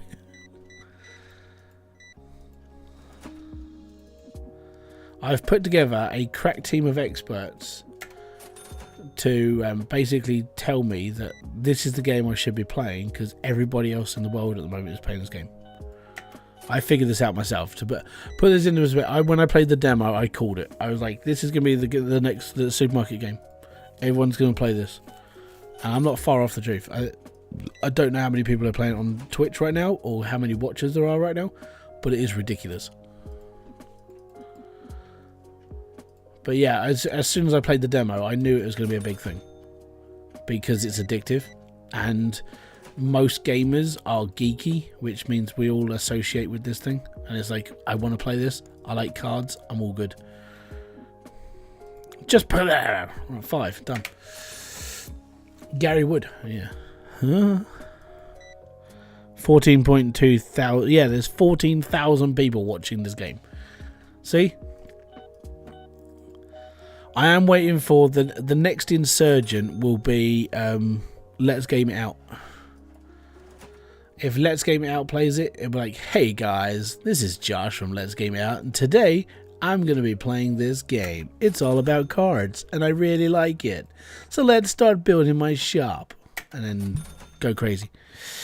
I only picked game up for my little boy, and then was watching him play it, and then you're the second save, right? The second save, you're going to be sitting there just going, I shouldn't be enjoying this, but I really am. Yeah. I'm still really apprehensive about giving my kids a console at the moment because of just how, like, they're not the most, like, they're not the most calmest of children to have, like, things like that. And one of my kids is stupid with like drinks and stuff. He spills them quite a lot. Josh would never break a game. I don't think it's possible to break this game. I think it's possible to overpopulate the people in the game by making your store big enough that it captures people. I think.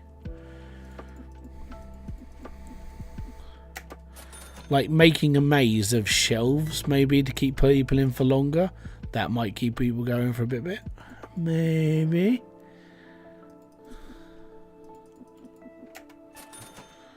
Yes, come in and buy stuff from here. 42.63. Finally hit level 30 and closing it on 900 cards. Nice. We're gonna, after this day, I'm gonna be opening up another load because the store's getting ravaged. We'll stock it and then we'll be alright. As long as I've got like a full stack, as long as I've got full stack shelves, that's what I'm looking for. And then the shop's sorted and taken care of, I'll be fine. And that means we can sit down and open up another load of cards. I want more ghost cards for my collection. Yes. 57, let's go.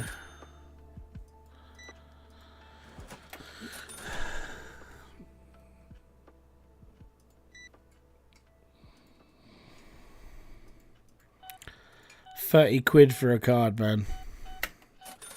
I found a bug a while back. I don't know. Oh, give me a sec. I don't know how I did it, but my character couldn't look around. But everyone, I reloaded my save and I would make money from the people inside. Okay, that's cool. I always thought my little boy would be into sports like his dad. Then he followed his mum's footsteps and become a gamer. How about I do both? I've got a kid who he likes playing football and he enjoys playing games as well. My other kid, he's more intent of watching like tablet at the moment, but he is only 5.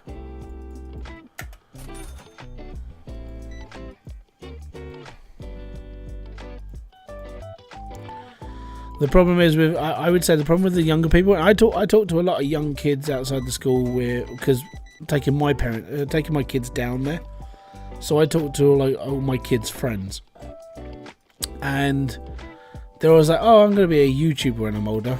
My advice is just like, don't do it. And they're like, "Why?" I'm like, I got this feeling that your 8-year-old brain cannot comprehend what I'm about to say. I explain how much money that I don't earn, and then I try and put that into perspective for them and how much of a hard life this is if you're not a successful person. So for me, I wouldn't say I'm a very successful YouTuber. I do this more because I enjoy it. I make videos because people like watching some of the stuff I make, and I just carry on with my life and I'm sort of all right. So I don't see myself as a success with that. But when I talk to these, I'm talking to like 8-9-year-olds.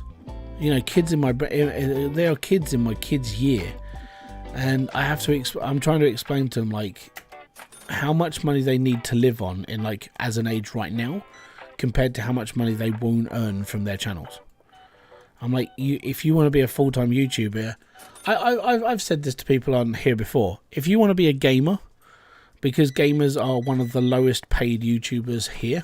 Addison, thank you very much for kicking by. If you're a gamer YouTuber, you're going to be earning the least amount of money that you can earn on YouTube. So you need a livable income off YouTube as a gamer is about 700,000 views a month. That's your target, okay? And that I've been close to that once or twice, and that's how I know that that's how much I would need to live on. And that's how much it would cost to pay all of the bills, to cover all the food, drink, and everything else that me and my family go through. That's how much I would need. So, yeah.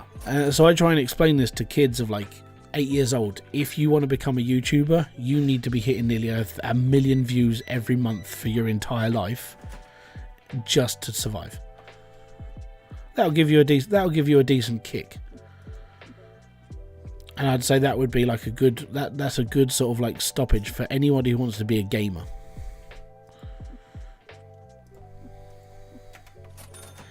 And that's why the big gaming YouTubers do hit millions of views a month. They're able to survive. They get a good, especially because they get sponsors and all that stuff as well. It does help. I tried to do YouTube as a 16-year-old, and I knew it would only be as a hobby. The thing is as a 16-year-old, you've got the ability to be able to push yourself to do certain things, whereas someone of my age, I'm a little bit older, and it's harder to put in that much energy into a video constantly. Because you do have to read it, and then you have to know how to edit it properly as well. And for me, editing is a bare minimum thing. I can't do it properly.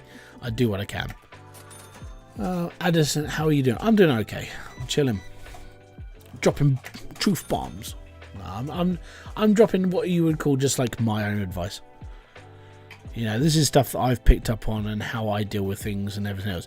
Other people are far different from me. I mean, you could probably watch some of the guru channels like Nick Nimmin, Brian G. Johnson, Daryl Eves, that sort of thing, and you could probably make a success of it if you're a younger person.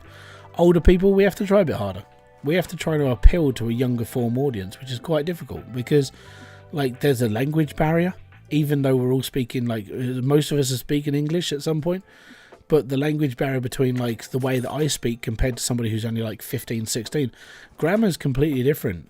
and it's quite hard to put it's quite hard to convey a conversation with somebody who's younger if they're speaking in a different sort of like dialect, which is what I see like London is. And London's not that far away from me. It's a different dialect because they're all like street cred in it, bruv. I don't speak like that. I know a lot of people that started streaming during COVID because they had the time when locked lifted. They had streaming like YouTubing and streaming became a big thing during COVID because we all got stuck inside. Like for me, my channel took off a bit more then because of Hybridsteel. We were all stuck inside. People had to watch my videos because of like there not being a guide for the game. So that really helped grow my channel to a little bit more, which was really good. But when everything started going back to normal, views dropped off, this dropped off, that dropped off because of just everyone going back. You know, had to watch my videos. Yeah, they had to because there was no one else doing that sort of content. I was one of the very few people who was actually doing like guide style content for the game, whereas you had people like Josh breaking the game, which doesn't really explain to people how to play the game. So yeah, I was talking to a very niche sort of audience, the people who didn't know what to do. That's why they had to watch my videos, because there was no one else doing it.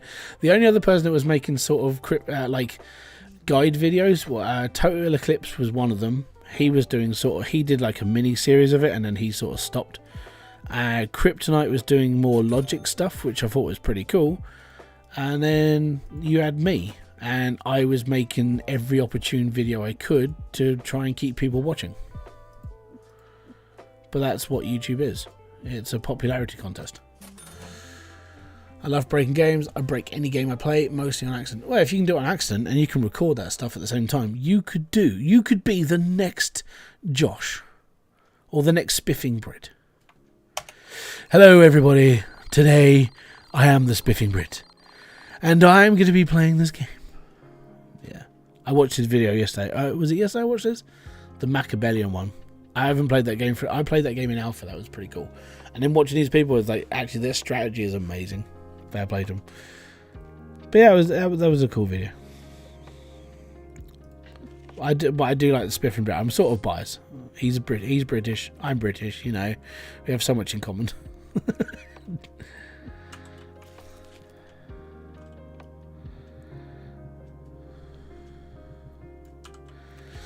But yeah, I've decided, like for me, I've stayed in my lane. I haven't really diverted out of it. I played Call of Duty for a bit before, but I've sort of stayed in the simulation world because it's where I find peace. I'm able to like do stuff like this. I played Gas Station Sim and placed a fish on the register. Then it was stuck there forever. That's cool. I wouldn't really say that's breaking the game. That's more just finding glitches, which is pretty. That's like QA, so quality and assurance.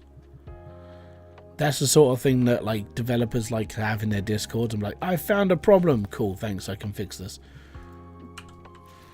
I'm tired. It's midnight soon. I've got another hour until midnight, so I will keep going. But I mean, if you need to go to bed, go to bed. Be happy. You know, I'm around tomorrow. I'm playing Hybridsteel tomorrow. Digging through the ice, trying to like do stuff properly and earn a load of money, and then I can stop playing Hybridsteel for the rest of my entire life, unless Max for some reason starts a whole new update for the game, which I don't think is going to happen. You got work tomorrow, so go. You don't have to stay here. Peace out, man. Have a good one. Enjoy yourself. I would say, actually no, don't enjoy yourself. It's going to work, but you know, be happy and survive.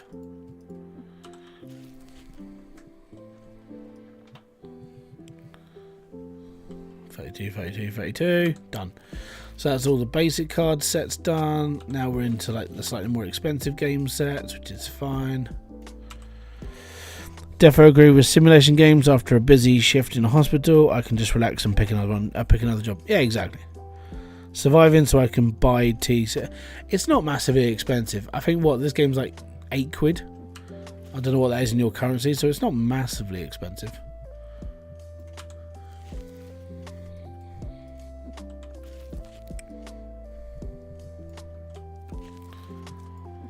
But no, I picked sim games because it was just one of those things. I mean, if I wanted to do anything different, and this is where it comes. If I wanted to do anything different on this channel, I have to start a new channel. I can't mix that because I know people won't watch it. I meant to ask if you had changed the events you're running on your tablet. I ain't done anything like that yet. All I have done, if I'm going to be brutally honest, is just run the store. I was going to do that sort of like stuff when I get to the end of the game, which is getting closer. So then I want to look into the events. I want to look into how to do them properly. Have I got enough tables? Can I do this? Can I do that? And go from there, basically. When you playing Pawn Planet again? I don't think I'm playing that again. I might do a video maybe, but it's far and few between because of like I got Orbound next month. I got Hybridsteel. I'm still enjoying building cars on. I know people don't watch my gas station videos, but I'm still enjoying building the cars. So I don't know. The problem with Pawn Planet is it's more of a grind than an enjoyable game. It's okay, but in order for you to get to another planet, you have to go up a load of levels, and you have to like just sit in one place and buy and sell stuff. And occasionally you get to go to another planet and buy stuff out of a locker. Most of the game, you're stuck in your shop. You can't really do anything like... There's not much difference between that and the other Pawn game that I've played in the past. That was made by DNA Army. They made like a pawn shop game, and it was basically most of the game was you sitting inside of a pawn shop waiting for people to turn up, and you were always buying the same stuff. You were always looking at the same objects. There was no deviation from it. It was like, this is a really, really boring game. Pawn Planet a little bit more different. It's got a bit more of a random, and they have just updated some of the characters that are going to come into your shop. But the problem with it is that you're stuck in one place. You're just stuck in your shop. That's it. And it's sort I gotta be honest, it's fun for about 10 hours. But then after that, you're like, oh, I'm doing this again. I'm doing this again. It's the same game. Same thing. There's no extra. The reason why I like doing the reason why I like doing storage hunter games is because you are traveling. You're going to a different location, you're going to a different garage. Even if it's the same garage, you're still going to be picking different stuff up. Have I tried Project Castaway? No. Number one, I haven't got the money. Number two, I didn't ask for it off Keymailer. Maybe I should have. For what I understand, it's basically Stranded Deep, but not. Is it Stranded Deep? Yeah, the other islandy game, Stranded Deep, crossed with a few zombies.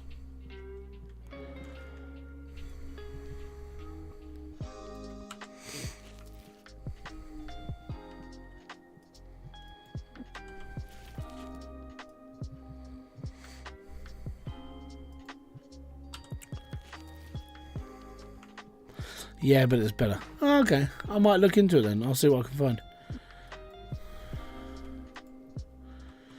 I'll have a look around on Keymailer and see if they're accepting like people. Because at the moment I'm because basically what's happening right now is I'm skint, and I'm going to be skint for a little while. That, as I said, the bar above is literally like the stuff I'm trying to crowdfund, because like getting new stuff is not cheap for me. And then the other part is I've got to do. I do all Christmas present stuff for the kids and everyone else. So all of that is more important than buying a video game. So I try and get Keymailer to like try and supply a few. I got one or two off of Lurkit that I could do, but then it does come down to, can I be bothered? And I've played some of the demos and I'm like, I don't want to touch this game with a barge pole. But you know, if it was popular, I'd probably give it a go. But a lot of the demos I've played recently have been, they're not good games. They're just, what was the point of bringing it out in the first place? Like the one that got me was that bloody that eShop Tycoon one. eShop Tycoon. Hi, what do you do all day? Well, I stand in this office and pack boxes. Wow, that's so exciting. How's the game go? Well, basically what happens is that as you pack boxes, you unlock more things to pack into boxes. And I'm like, oh my god. It's better. Yeah, probably had a few issues with Stranded Deep, but I think you can say it's better. Yeah. I mean, you are finding that some games are coming out. They are like a little bit better optimized than other things we've played in the past. That's why I like Allbound. Allbound's demo right now is awesome. Even if it's like really, really like early access, it's still really good. I told you that was going to be expensive. We now have a full-size shop.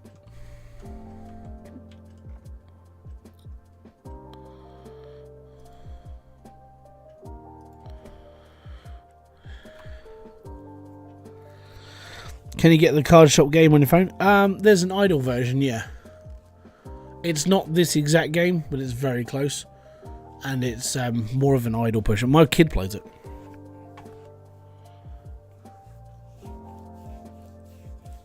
Because he's seen me play this and he goes, Daddy, I've played this as well. It's like, really? And yeah, it's basically the idle version. Right, so let me finish off stacking these and then we'll do another load of cards. Okay?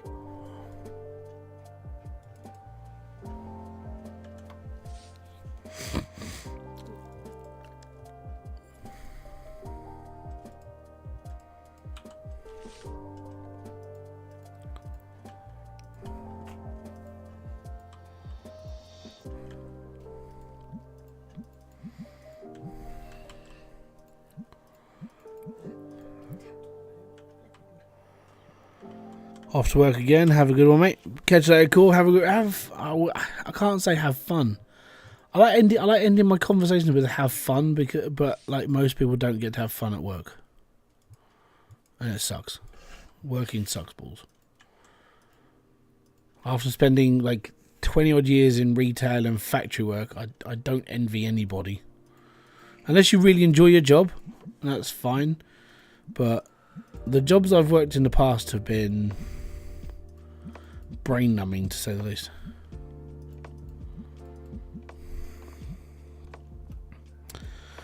Uber driving is very boring among other... I gotta be honest, driving doesn't bother me too much.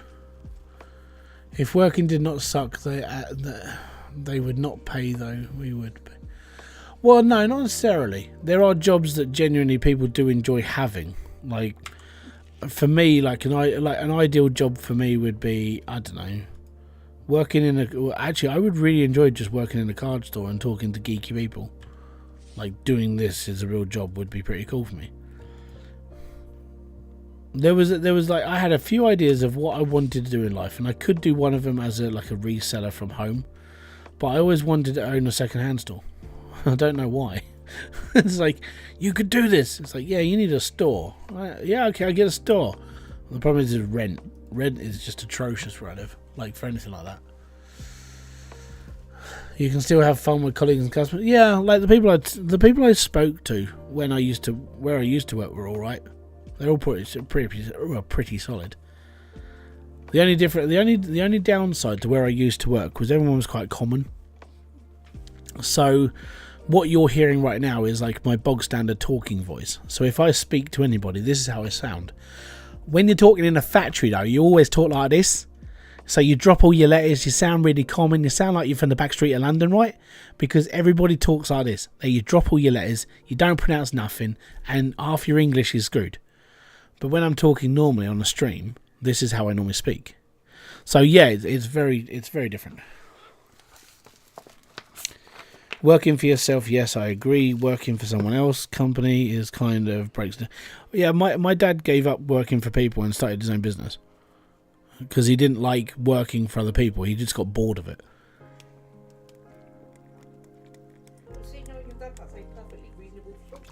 Yeah.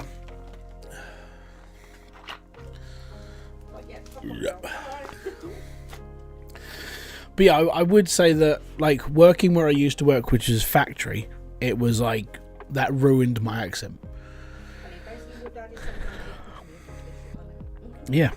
As a non-native, I would only understand half your stream if you spoke like that. Exactly. Like, so, like I said, the plus side to like speaking how I have and how I do on this is I have what's known as phone voice. So thankfully, I used to work in a call center, so I used to speak to customers all the time. So when I was talking to customers, it was, hello, how you doing? My name is this, blah, blah, blah. We'll talk normally. And you'd be being able to enunciate on a phone is probably the best thing you can do. Even if you're not very literate like myself, because I am a bit of a pleb. But when it comes down to like being able to speak, you speak normally with a clear accent and you're able to be heard. Now, because of that, that means I can speak like the way I do. And that's quite handy for being able to talk to a child or other people when, you know, especially because around where I live, you've got two types of people. You've got the people who can speak normally, like myself, and then you've got the people to speak like this all the time. And you always talk to people like this all the time, so you end up speaking like this all the time, right? And it's that the whole time. So where I used to work was that all the time. So over the years of me working there, your language just deteriorates. So yeah, what you have now is you have me, phone voice, which is why I'm more pronounced on my streams, which is why my videos are more sort of calmer, because I don't shout and scream at everybody. I talk. I have phone voice when I'm at work and talk to patients and then go home and go fall under. Exactly. Yeah, it's the same for everybody. Kizzy Cat, thank you very much for subscribing. Most appreciated, by the way. So yeah, you have to have some sort of phone voice to be able to talk normally, so other people can hear you, understand you, and so on and so forth. But yeah, if you go into where I used to work, as somebody who if you're an American and you came into that factory where I used to work, you'd be sitting there going, "What the fuck are you talking about?" Because it's not very easy to understand, and because it's like because it was quite common in Slackjaw, it's spoken quicker as well. So you're talking like this all the time, and you really like comment it, and you drop half your letter, and you're like, what? You just get attuned to it over time. It was easy. I've got to be honest. It was easier speaking to women who used to work there, because they actually spoke properly. But most of the guys, it was like pub chat. So you'd have to learn how to listen, and you'd have to learn how to understand them. It's very strange, but that's just the joys of language.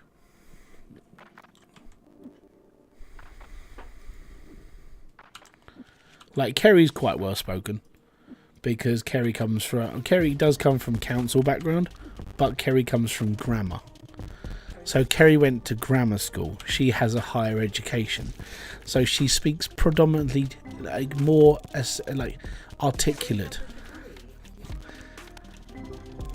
But yeah, so that's the difference. Let's open more packs of cards though.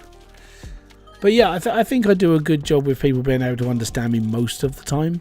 So I'm able to like go a little bit more common with how I speak in my videos, which is kind of nice.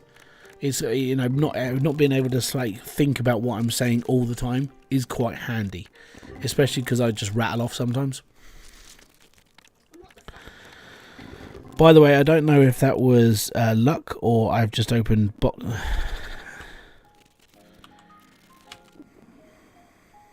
Oh, that happens anyway.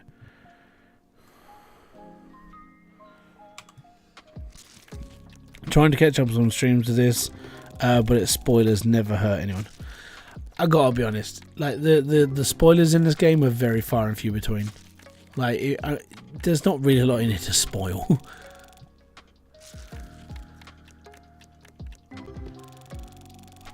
And we're just opening packs again. I did a load at the beginning of the stream.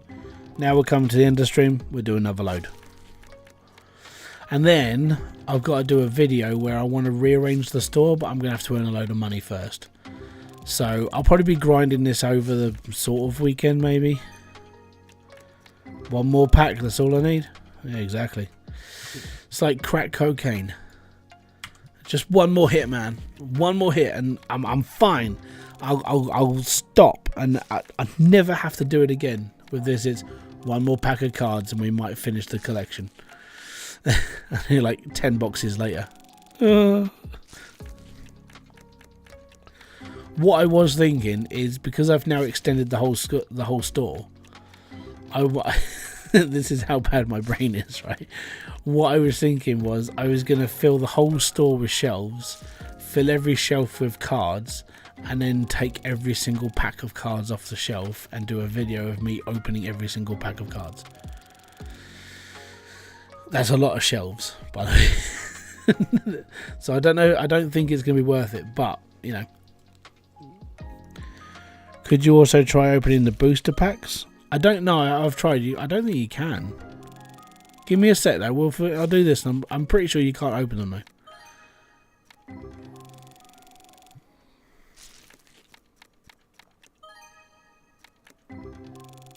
Oh, new card. Hey, I haven't seen that one before.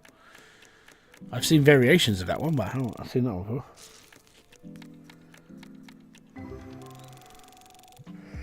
You can open boosters, just not the elemental boxes. Well, we shall try. I'm 16 boxes into it and I don't want to. I've not made a legit opening. Alright, so you're saying that we can open these ones, right?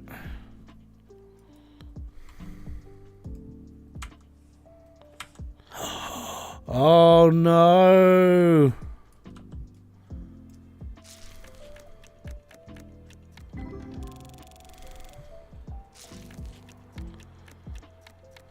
I think it's cheaper to buy the boxes of cards though.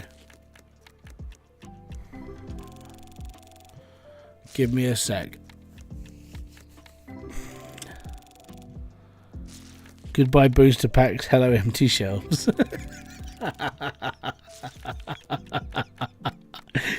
No, everyone's gonna be sitting there going, no, you've done it now. Unless you pull 100 cards off, almost, yeah, exactly. It's not worth it. I wouldn't do this, right? The reason why is because you're getting, what, 6 packs of cards out of this? Whereas, like, for the cost of it, so let's see, you have to buy a big box of 8, you get 8 boxes, and there's 6 packs in each. Give me a sec, I have to get a calculator for this crap. That's how bad I am at maths. Right, so 8 boxes times the 6 packs, you're getting 48 packs, which is not a lot. Whereas if you buy this, it's 64 packs. Don't open your boosters. No, it's 8 packs. I've just pulled 8, so you get 8 packs in each box. Okay, so give me a second. It's 8 times 8. I bet that's 64 in it. It's 64. You can. I would just go with single packs because it's cheaper on your economy as well. Like a pack of 8 boosters is £105, or a pack of 64 like actual single packs is 96 quid. So your economy is actually worth buying single packs instead of buying the booster packs. And you don't do it. Just buy the big cardboard boxes and be happy. Yeah, well, it's 8 packs of card per booster pack, because each handful is 8 packs of cards.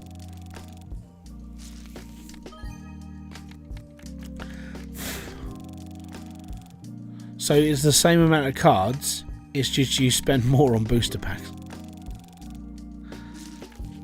It's 8 by 8, yeah. 8 times 8 is 64.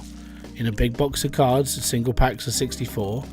A big box of cards is £5 cheaper than buying the other ones. Can anyone explain to me what I get charged every morning? Bills.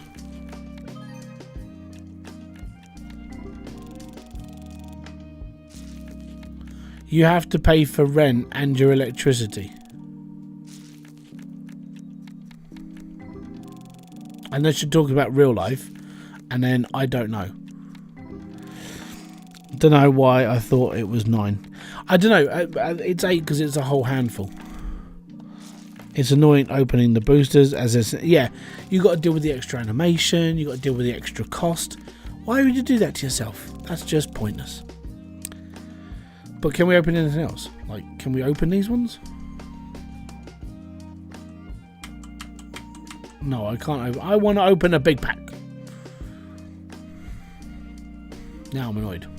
No, I'm not. The only downside to having the fully extended store is cost on rent. That's the only issue.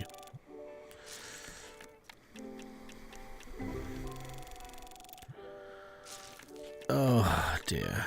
Way 72 quid for that one. Can I pay them over my phone? But every day I lose 200 and still have to pay. Have you got an employer? Have you got an employee? Sorry. Are you paying somebody to be there?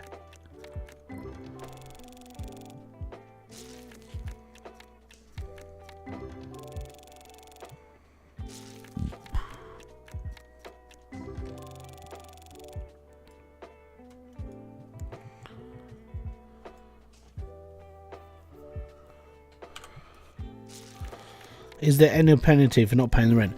No, it just gets really, really expensive. Like, if you don't pay your rent every single day, you have to pay 7 days worth of rent up front. Yeah, so the person you employ to run in your shop, you have to pay for. That's why you're getting charged £200 a day, because that person charges to. I'll put this into perspective. Don't have an employee. Well, don't have an employee. Don't have someone working for you until your shop is earning 10 grand a day. It's not worth it at all. You can do all the serving yourself. What you do when you get to the end of your day at 9 o'clock, get everybody out of the store as quickly as possible. Hit enter. Start the day 8 o'clock. The time will not change until you push open. Stock your shelves. Get everything done in your own timely manner, and be happy. That's pretty much it. That's why I do all my openings and stuff like this at 8 AM. Nothing else is happening.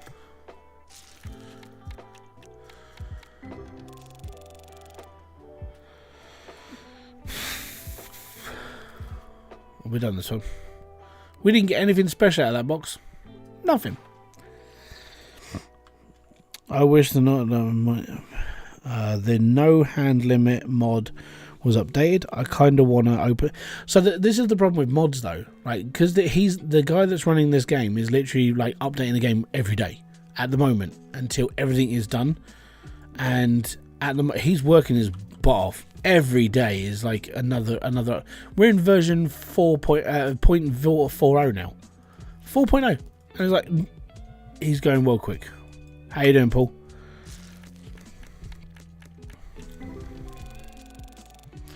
Every update for the game will break mods, because that's just the joys of mods.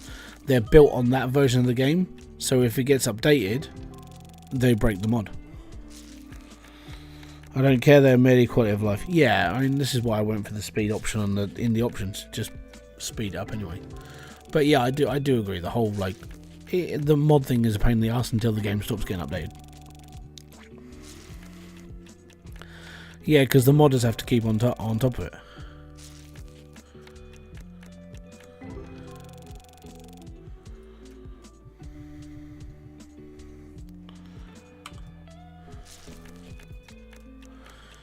I haven't ordered my prices for such a long time. I chucked all my prices up and I was like, I don't touch them anymore. Some days you make more money than others. Exactly, it's life.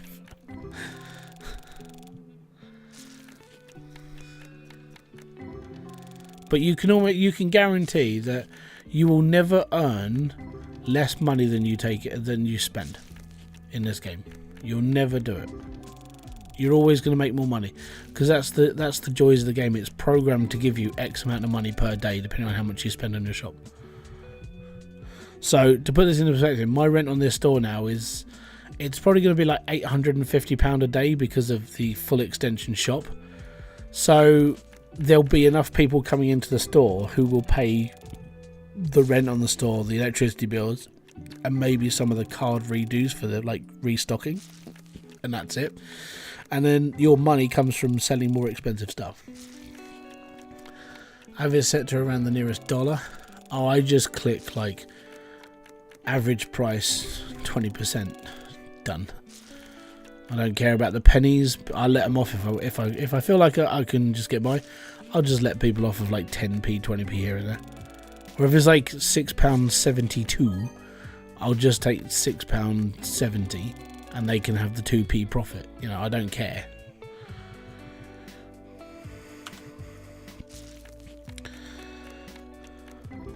So that's the thing. I don't open any cards until the morning, like I'm doing now. The shop shut at 8 o'clock. The shop will not open until I push a button, so I can just open cards as long as I want. And the problem with the employees is they cost so much money. No, don't open them at 9 o'clock at night, because you're wasting money on your electricity.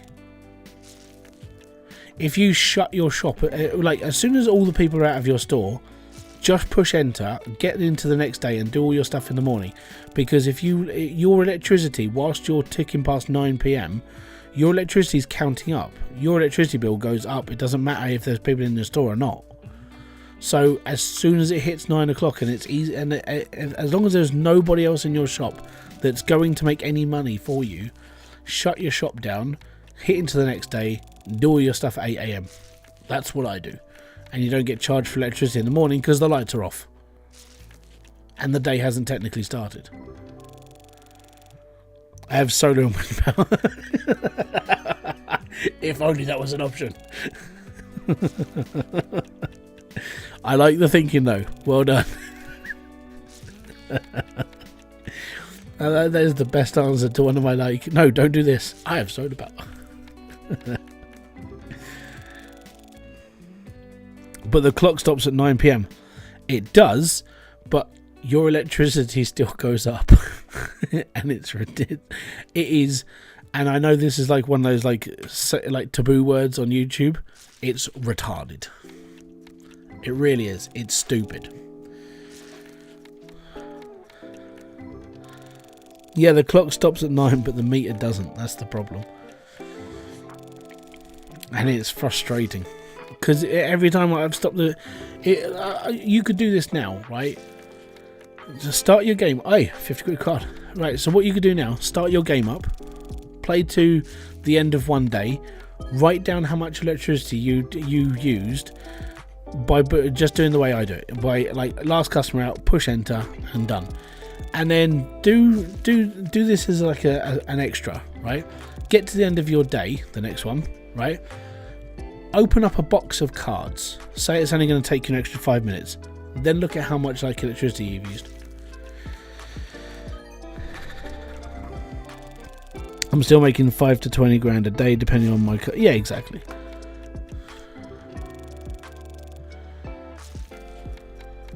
For me, I just do all my cards in the morning, and I just carry on. It doesn't bother me. But we've done 400. Hold on, we did 240 cards at the beginning of the stream. We've done 240 now, so we've done 480 cards, 480 packs today on this stream alone.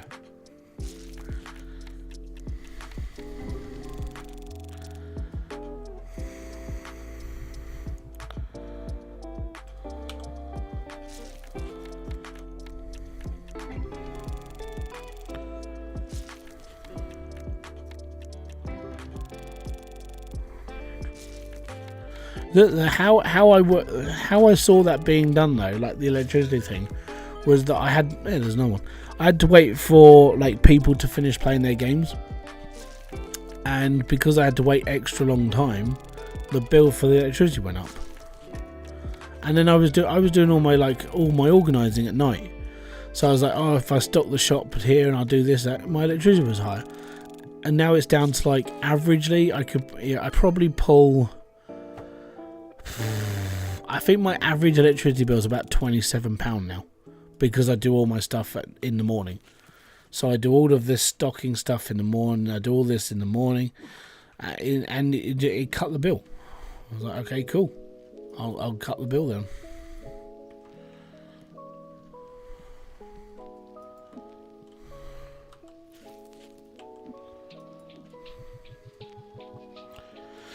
Would it help to turn the lights off in with the switch? Well, yeah, because then you would stop using electricity, but it's dark. Unless you enjoy, like, you know, Marco Polo or Murder in the Dark, I suppose. But, you know, the game doesn't get 100% dark, but it gets really dark. And, like, when you're a streamer, you have to worry about what people can see on your streams as well. But, yeah, you could turn the lights off at 9. Yeah, sure. But you might not be able to see everything you want to do.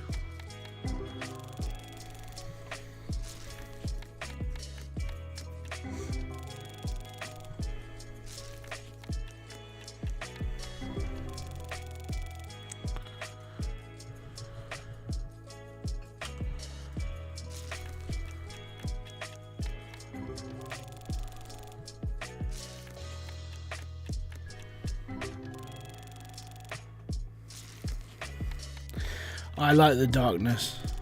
I believe in a thing called love. No, not that one, but you get what I mean. I like the darkness, but when it comes down to, like, yeah, streaming or making videos and stuff, the darkness suck. Do you know if the higher tier busting machines are worth it? I haven't experimented with them yet, but I might be willing to do a video.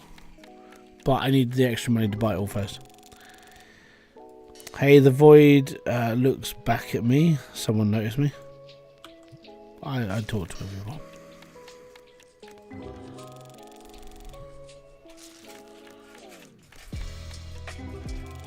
I'm all about the collection though in this. It's like, I'll just keep going.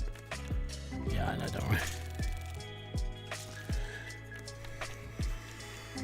I know. Don't worry, man.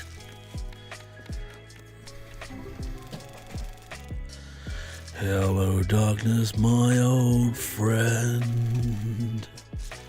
I've come to sit in you again.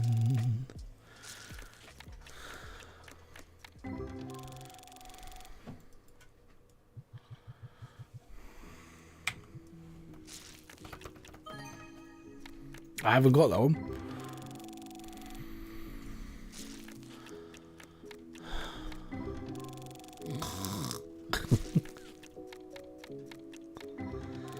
Oh, come on. We can do it. But yeah, I think as long as I'm still enjoying this game, I'll be still playing this. You know, I'm not. It's all good. I'd like to hear you do Ghost Riders in the Sky. Do I know that song? Hold on. What's Ghost Riders in the Sky?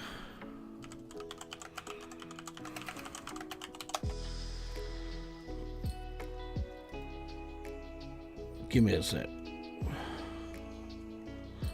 I might get knackered for copyright on this one, but we'll see.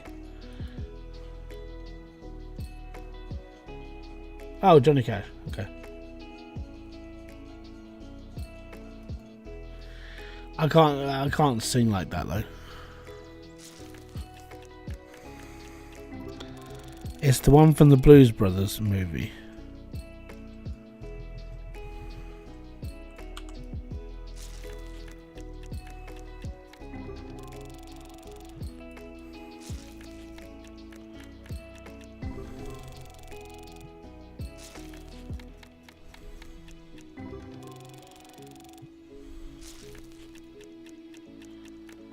I don't remember it in the Blues Brothers movie. Which song was it in the Blues Brothers movie? Hold on.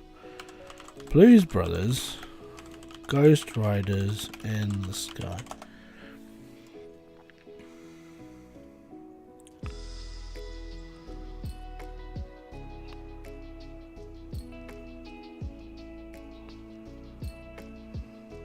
Oh, that's because it was in Blues Brothers 2000. I've seen that film once. I haven't really watched the 2000. I've watched the original so many times though. The Blues Brothers film is one of my favourite films. I like all the old like blues music.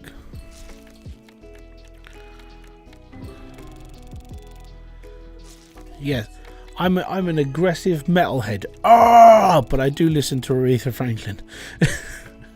and Chuck Berry. Ray Charles.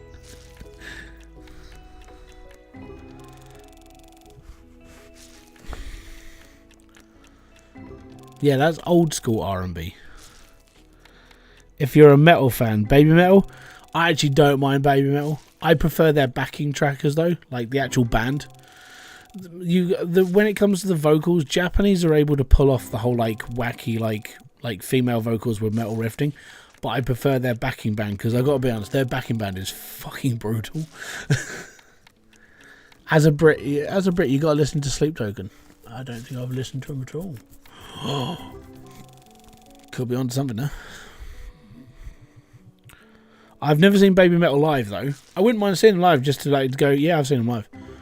But I spent like years at Download Festival, so I've watched quite a lot of my bucket list over the years, which is quite handy because like Download was ideal. It was like, do I want to watch this band? Yes, cool. I'm into it on my list. Let's put it this way. I'm looking at. I want to see Metallica tour next year because they're doing like a world tour in 2025. I've got this feeling that if they play in the UK, they're probably going to play Wembley or the NEC. And they're touring with Limp Bizkit and Pantera. And I'm like, this would just be an amazing gig for my kid's first gig. Nothing wrong with Chuck Berry. If my kids have eyes, they will listen. Yeah, that's cool.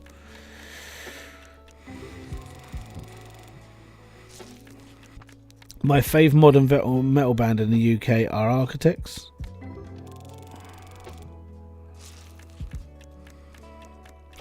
I don't really count like Sleep Token as a metal band because Sleep Token for me is just more.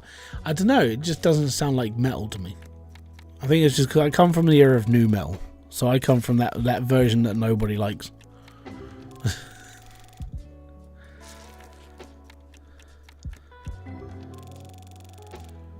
I'd rather listen to Bring Me the Horizon, and I don't like Bring Me the Horizon than Sleep Token. But that's personal preference. I'm a big Static X fan, and there's not many of us.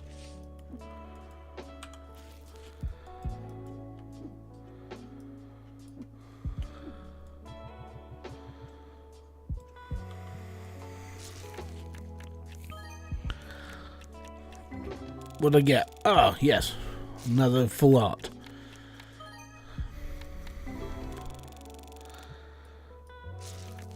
Static X, I've seen Static X once, and I want to see Zero's cover, and obviously I know it's thingy from what's the band called now? Why has my brain decided to stop working right now? Oh, okay.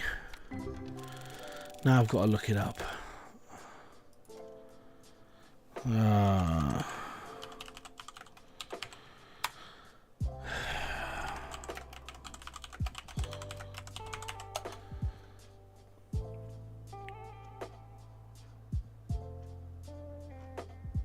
Why can I not remember this band's name now?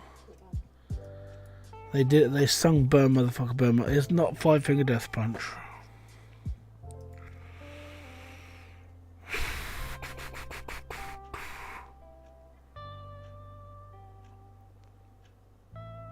Oh, now I'm really annoyed.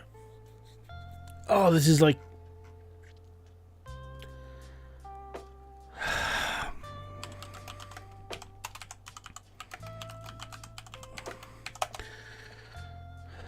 Yeah, that's the... Oh, right, now it's all just flown back. Oh my god, right. Yeah, so, Dope. I was a big fan of Dope for years, right? This is how my brain is, right? So Dope, I listened to Dope for years, and I knew they toured with Static X a lot, and that's why like Zero took over from Wayne after Wayne died, which was upsetting. Static X have been one of my favourite bands since they were on around the scene in '99, and I was like, this is a really cool band, it's different, it's awesome, and then he passed. But I want to see like Edsel Dope actually like sing for Static X. All I've ever seen is videos. Any tips? Have a bit of knowledge on metal bands. I have a bit of knowledge on that one. Well, no, I've just done it. But I mean, when it comes to, I mean, you find your own way in metal. I know you get a lot of gatekeepers go, oh, you can't listen to metal until you listen to like Led Zeppelin, or Led Zeppelin wasn't a metal band, it was a rock band. Or you can't listen to this until you listen to Black Sabbath. Black Sabbath technically isn't a metal band; it's a heavy rock band. That's how I see it. But that's my version of metal. But I mean, I could sit there and say, well, you can't be a metalhead until you listen to Hatebreed. Or you can't be a metal fan until you listen to the Berserker, and they're bands I listen to. But I listen to Limp Bizkit or Linkin Park, Static X, System of a Down, and the list goes on. Kerry listens to Lordi and Rammstein, and Rammstein's not even like new metal. Rammstein is industrial metal. And then I'll listen to like Wag Dog Futuristic Unity, which is an offset band from flipping Mad Capsule Markets, and they're Japanese. They don't really play metal. I would say they're a cross between like metal vocals, a little bit of surfer stuff from the 90s, and then this weird sort of techno remix stuff. So yeah. How about new Linkin Park vocalist? I get the reason why they brought her in. Emily's a good vocalist. I just don't think she has the range that Chester had, which is why people complain. I haven't got a problem with her taking over. I've sat here and listened to a couple of the songs they did off the when they went live, and they did the live show for like the fans and everything.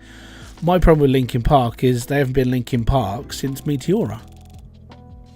That's my honest opinion. They did 2 really good albums. I really enjoyed them, and then they turned more mainstream because it was a way of reaching more people outside of the metal genre. And then they changed their way of making music to appeal to a more mainstream audience, and I didn't like that direction personally. So that's why after Meteora, for me, I stopped listening to Linkin Park. I've got nothing against them; it was their choice. But if I hated a band for making their own decisions to make more money, then I'm a bit of a twat. People do lots of different things in life to either like reach more people, make more money, and everything else. Linkin Park did the same. They started off as a new metal band. They got very well established. They did really flipping well, and then they decided to change the music for a more mainstream sound. And 30 Day Reviews, how you doing? I won another ghost card. Their new vocalist, Emily's good. I would say that she's got a good sound to her. I just think that this comes back to gatekeeping. You get the gatekeeper audience who don't want change. Oh, Linkin Park can't do this because of this. We don't want Linkin Park if it's not Chester. Well, those people can go and suck an egg. Bands have to move on. Life carries on without you. It's fine. It's a bit like System of a Down. Serge Tankian has always said that obviously after he sort of didn't want to carry on with System of a Down, Darren was free to find another vocalist. They never did. And that's why it's taken years for like any sort of showing of System of a Down, and then nothing happens for a really long time. Then they do a show, and nothing happens for a really long time, and it's Serge. But Darren could have got hold of a new vocalist, and they could have just carried on. Chester cannot be replaced, though it's impossible. But he has been replaced. He's been replaced by Emily Armstrong. So this is the problem. The influence on the band itself cannot be taken away. And that is something I stay true to.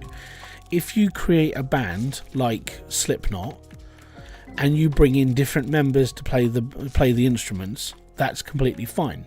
When it comes to bringing in a vocalist, you have to have a vocalist who's able to project the message that the other person did before. And this is part of the problem with like when you replace a lead singer. It's the only part of a band that really does resonate with people.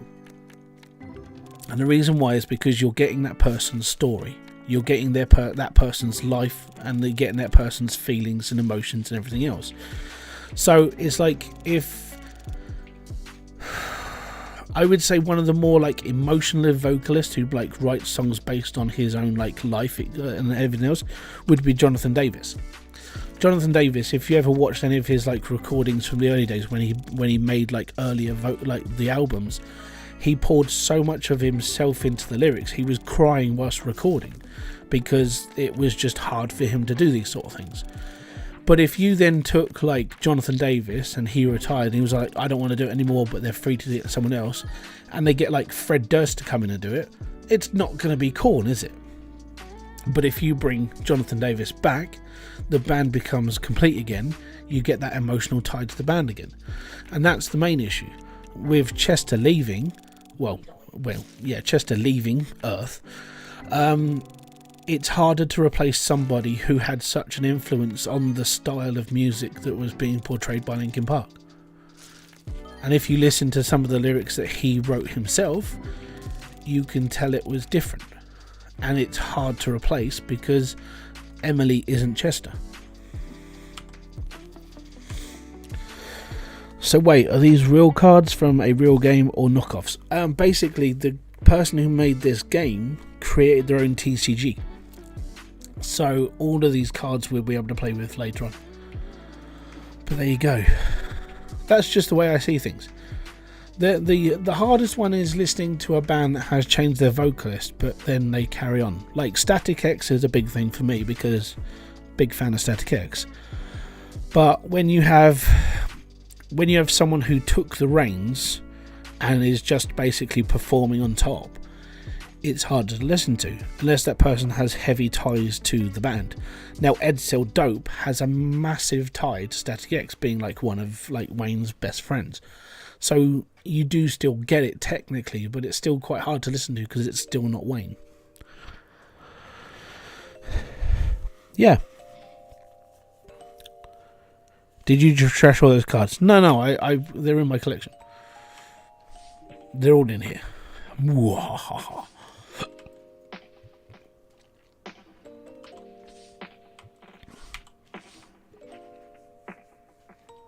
But there you go. That's again, it's just my take on it. But yeah, I mean, it comes down to like your own personal preference of how you see things. For me, as somebody who wrote songs and who did perform in a band for a bit, if somebody was to replace me, then it's probably not going to be too bad because the songs I wrote were quite generic. But if it came down to like, you know, you've been in a band for 15 years, you've world toured, people attach themselves to what you're saying and your own like your life experiences, and then all of a sudden you've got somebody else talking about it or like singing the song, it doesn't feel the same, and that would be the major problem. But that's how I see music. I see it as like the reason why everybody has different tastes in music is because we all grew up differently. We all have our own different lives, and music is just another part of you. Like, I don't listen to all the stuff you listen to or someone else listen to because you found your own tie to your life in your own ways of listening to stuff. And that's just what makes you you. You have a different sort of opinion, a different taste, and a different sound. That's everything.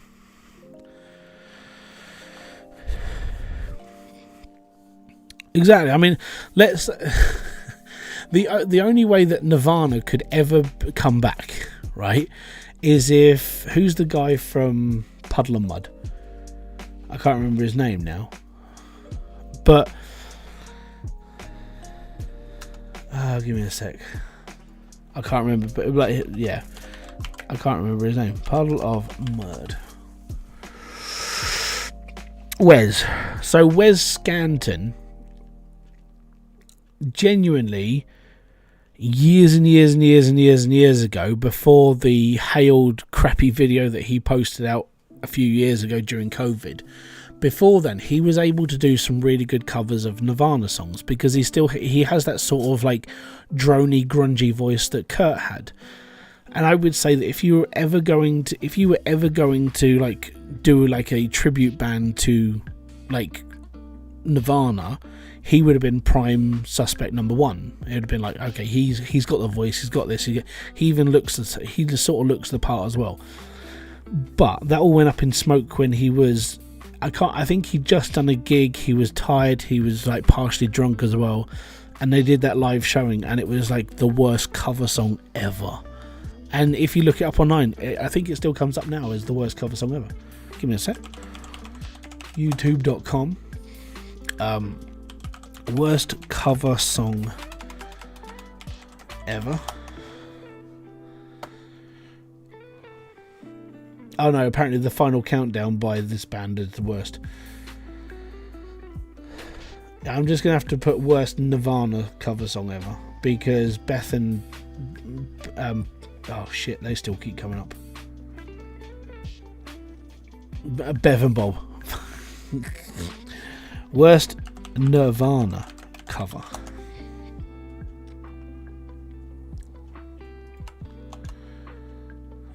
Yeah, that one. So if you watch that video there, right, that is like that's an ode to like some of the worst stuff you're ever going to hear from Wes ever. Like live, he used to be he was good live, but if you listen to some of his stuff, it's like it sounded like total shit. It was horrible, you know.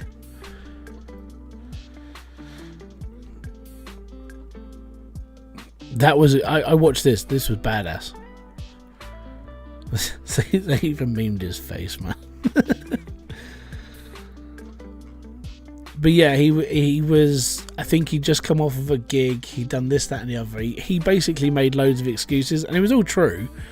But it was like everything worked against him. His voice was knackered. He couldn't sing, and unfortunately, he just went out there and gave it. You could see the bandmates just sort of like dying in front of him. Were just like, we shouldn't be doing this right now. We'll carry on, but man, you sound like a spasticated cat. You know, it just wasn't a good take, basically.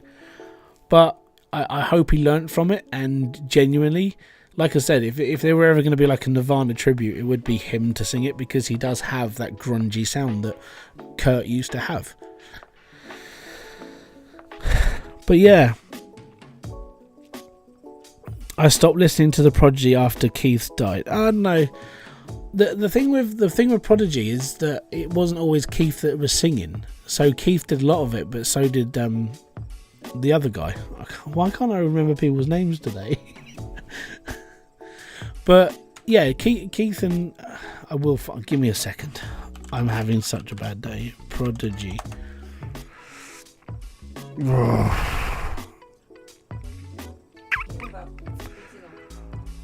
It wasn't Leroy, Liam, Keith, and who is the other dude?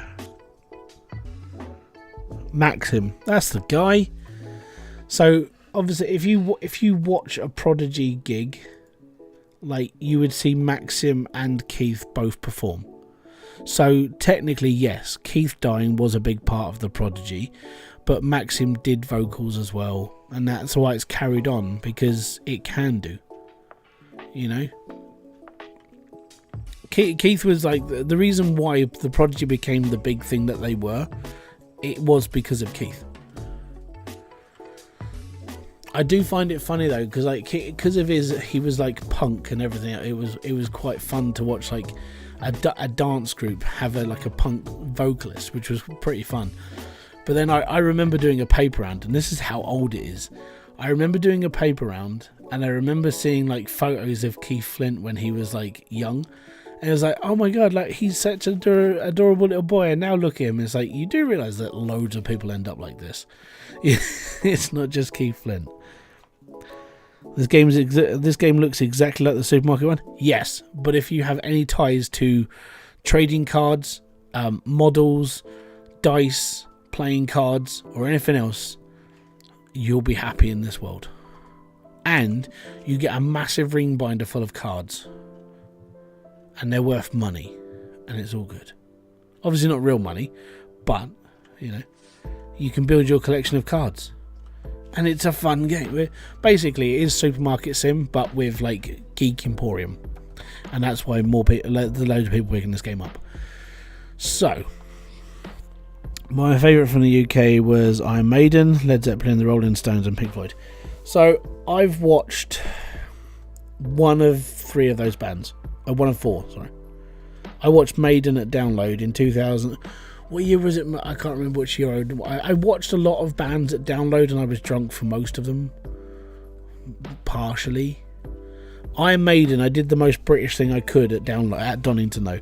I watched Iron Maiden on the hill of Donington Park, underneath the giant Dunlop Tower, drinking a cup of tea, watching Iron Maiden. I was like, I am officially British, right? That was like, 10 o'clock at night. Should sell deodorant? I do. I sell deodorant right there. But yeah, that was just how it was. That was me.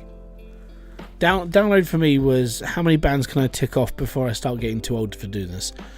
And it wasn't so much as getting old, it was the fact it was getting too expensive.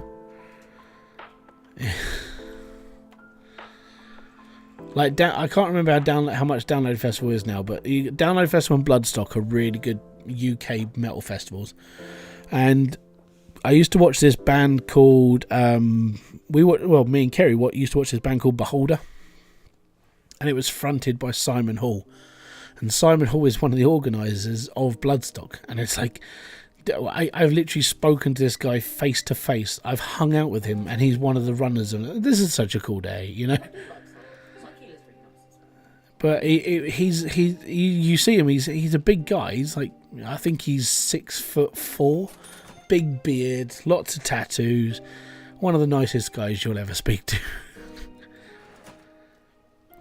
But he's just become a granddad, so it's quite funny.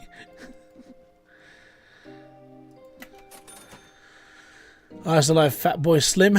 Yeah, I enjoyed a little bit of Norman Cook in the early days. Pendulum were good, but then they tended to Knife Party. How you doing, Devil Right, by the way? Sorry, I'm rambling now. Reminiscing over a time when it was more simpler. Basically, when I didn't have to pay rent, when I didn't have kids, when I didn't have to pay for like my own food, that sort of thing. Living at home.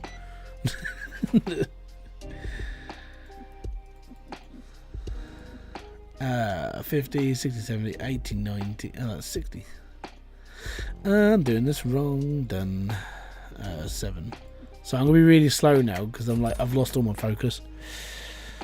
Doing good. Starting a heavy metal band. All good. Have fun, because I gotta be honest, it gets hard. I did it. I tried a couple of times, and yeah, I got too old for that shit. I can't remember stuff even now. Trying to start a heavy metal. Okay, you're trying to start. It's a good start. What do you do? Your vocals, guitar, bass, drums, keyboard, triangle. I'm only 16. I'm trying to get uniforms. What? Heavy metal is not all about uniforms, man. I have no idea what you're on about. Why are you trying to get uniforms, though? I'm so confused by this. What, aren't ripped jeans good enough anymore? You're a lead guitarist, that's good. Should probably start with musicians and songs, yeah. Something to wear. Mate, don't, no. Oh, you don't need to worry about a uniform for a band that's not even made. Oh, that... No. What you need is a band uniform. There's baggy jeans and lots of pockets so you can keep extra stuff in your pocket. A band t-shirt. Because then you can wrap everyone else while you're playing. You don't need to wear a uniform to be in a band, right? What, you My Chemical Romance? Unless you want to be like, yeah, as my wife just said, unless you want to be My Chemical Romance. And then that's not metal, that's emo. And that's depressing. Like, quite literally. That's like slit wrist theory. And if you know the band that comes from, yeah, you're onto a good one. I got a website where it's saying what I need to do to start a band. Right, yeah, I'll put this into perspective. What you need is you need a vocalist, you need a guitarist, you need a bass player and a drummer, and just write songs.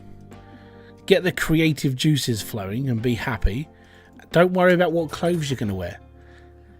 To put this into perspective, when you go to your first gig, Because the worst part, okay, so you're only 16. When you go to your first gig, which will be in a shit-ass bar in the middle of nowhere with beer and sick all over the floor, you're not going to want to put that stuff on the bottom of a suit or a uniform. Trust me, it's disgusting. It's horrible. The floors are sticky, your stage will be a little square that's cut into the corner, your drummer will be risen about 3 centimetres off the floor, and everyone around you is like, oh, whatever, mate, shut up, I'm trying to talk to my mate here. That's literally your first gig. That's everybody's first gig. My first gig was in a bar downstairs in a basement. At a bar, so it was an actual pub, but it wasn't a very nice place. Don't worry about uniforms as a metal band.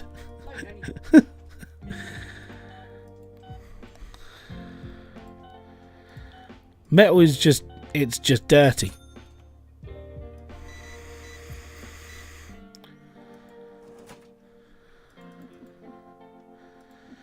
Basically, to put this into perspective, in metal, no one gives a crap what you look like.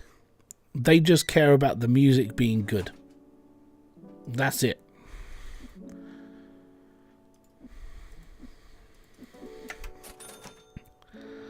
I'll worry about that. I would never worry about what you're going to wear.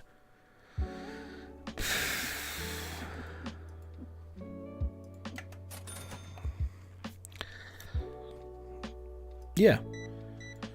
I look at some of the biggest bands in the world and then tell me what they wear. Apart from Slipknot and Mushroom Head. Right? Apart from those two, which are standout differences, Rammstein don't wear a uniform. Rammstein are basically industrial pantomime.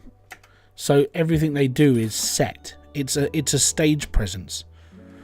So what they do is they put an entire show on. It's not just like how they look, because all of their stuff is completely different. It's a scene, but it's basically a theatrical performance. So they have costume changes, they're really creative people, and it's just madness. But when they first started, I can guarantee they weren't all dressing the same. You know, most of the people from Rammstein went through the Berlin Wall fiasco, so most of them were just rockers and punks, and they just didn't care. Most of East Germany, they basically came together because of the Berlin Wall. Yeah, if you want to see the difference between metal and rock, all you have to do is just look at clothing. Metalheads don't really care. We just wear clothes. I mean, most of the clothes I wear are not bandwear t-shirts anymore, because I've got to be honest, I don't want to keep messing up a £20 t-shirt. You know, I wear geeky stuff, which is cheap. I wear my own t-shirts, my own merch, because it's me. But you don't have to worry about what you wear. I make a lot of my own jobs and stuff, so. Yeah. I make a lot of my own jobs. Glam rock. I mean, look, if you look at glam rock and you're looking at Kiss, that's the epitome of glam rock, or Twisted Sister. But then even a modern day version would be Steel Panther. I'll ghost cards one time. No, you can get duplicates.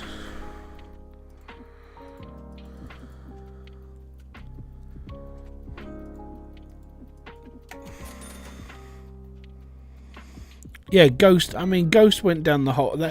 I don't really consider Ghost a metal band. I consider them as a joke, but that's just me. I'm not a Ghost fan. That's my own personal take on it. If you're a fan of them, that's up to you. It's just anything else. We all have our own opinions. I don't like Ghost. It's very simple.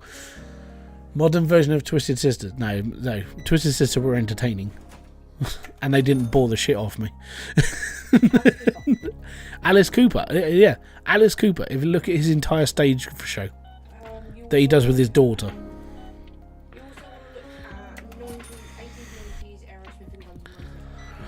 But I mean, if you want to know what the average metal band looks like now, all you have to do is look at people like Bring Me the Horizon, Asking Alexandria, And then you can look at the older guys like Pantera, Hatebreed. We all just wear t-shirts and jeans, and that's basically it. You wear stuff you're comfortable in. There's no point in having a uniform for anything. The joys of being a metalhead is you're supposed to be against having a uniform. We're all supposed to be different. How did a smelly person get past my... Oi. No, no. You got past my smelly stuff. How did you get past? No, no. I've got things on the door to stop people. It's like a security thing.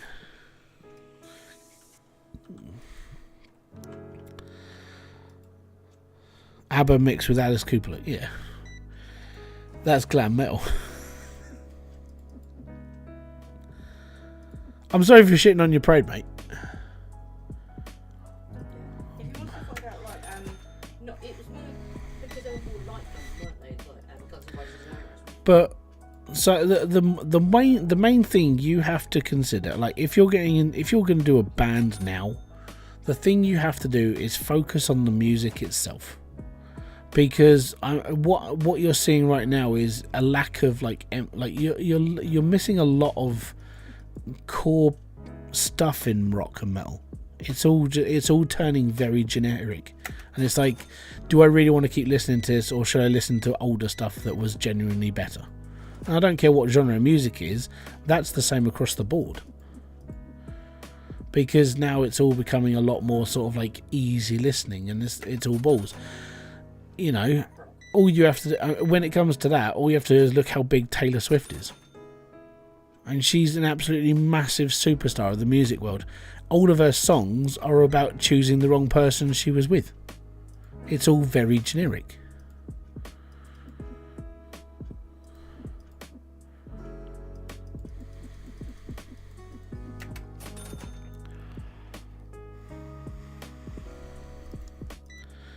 I know they have a recharge timer.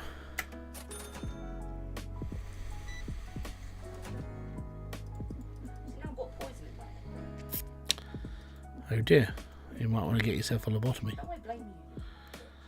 It's not my fault. And she wants us to vote a particular... The only reason why she wants people to vote for Kamala Harris is because Donald Trump pushed his luck with her. I think if he hadn't have said, if he hadn't have said, I've got endorsement from Taylor Swift, she wouldn't have done what she did. I genuinely think she'd have just said whatever and don't care. But because he drew her in, and she said no, that's why she's going the other way. I did find real estate company cars. It says I need rehearsal room. Oh my god! Are you reading like a literal guide on how to do this? What we did. So this comes from me. Find a music school that rents out rooms for like £10 an hour. That's what we did. So there's a music school 15-20 miles away from me. They rent their practice rooms out for £10 an hour. I don't know what that is in Australian. And then, so what we did is, there were 4 of us. We split the bill, and we were like, okay, we're going to go there. Don't buy any. Oh my god, you don't want to buy anything. You're 16 years old. Okay, that's fine. I'm going to put this into perspective. Get a garage. Yeah, don't lease it. That means you have to pay rent. You're 16. What you find an empty room in somebody's house, or a garage, or you don't want to lease anything. I'm going to show you a place that I was renting. And when I say rent, it was like we turned up every other week and we paid like a fee.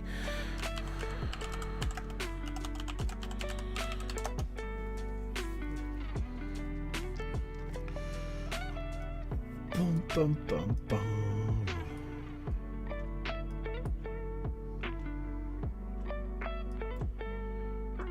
That's the prep school. I can't remember where it was now. I know, actually, I'm going to have to Google map this. Google map. If I can find the business, then I can go from there. Right.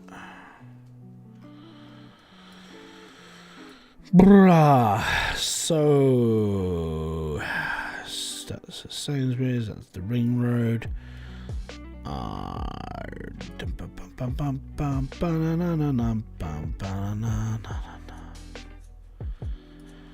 Right, so if I'm gonna go out, then I'd be coming down this. Where's town centre? I'm literally gonna find this because it needs to be done. You don't go off and lease somebody's bloody stuff though. That's retarded. And that'll be the nicest way you hear that word, by the way.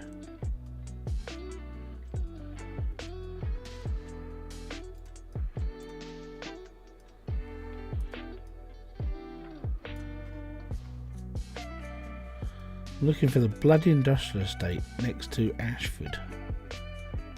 Is that it?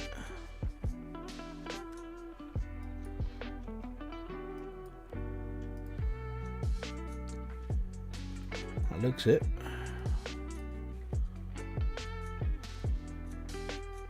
Okay, I think it's changed hands since I was down there.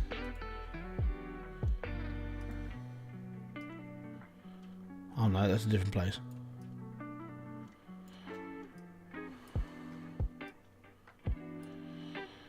Oh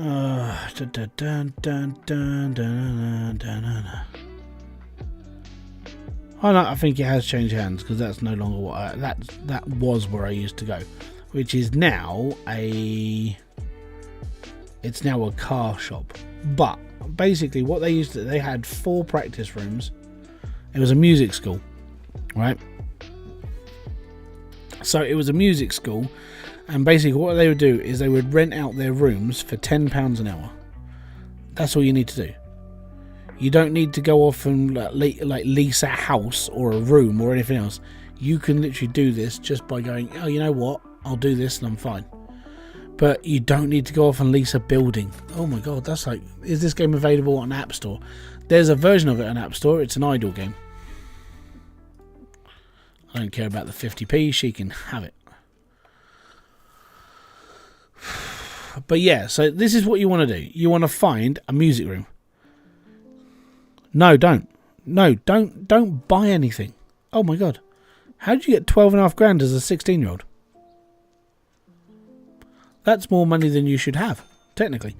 So what you want to do is not buy anything because you have to pay all the surcharges on that building, right?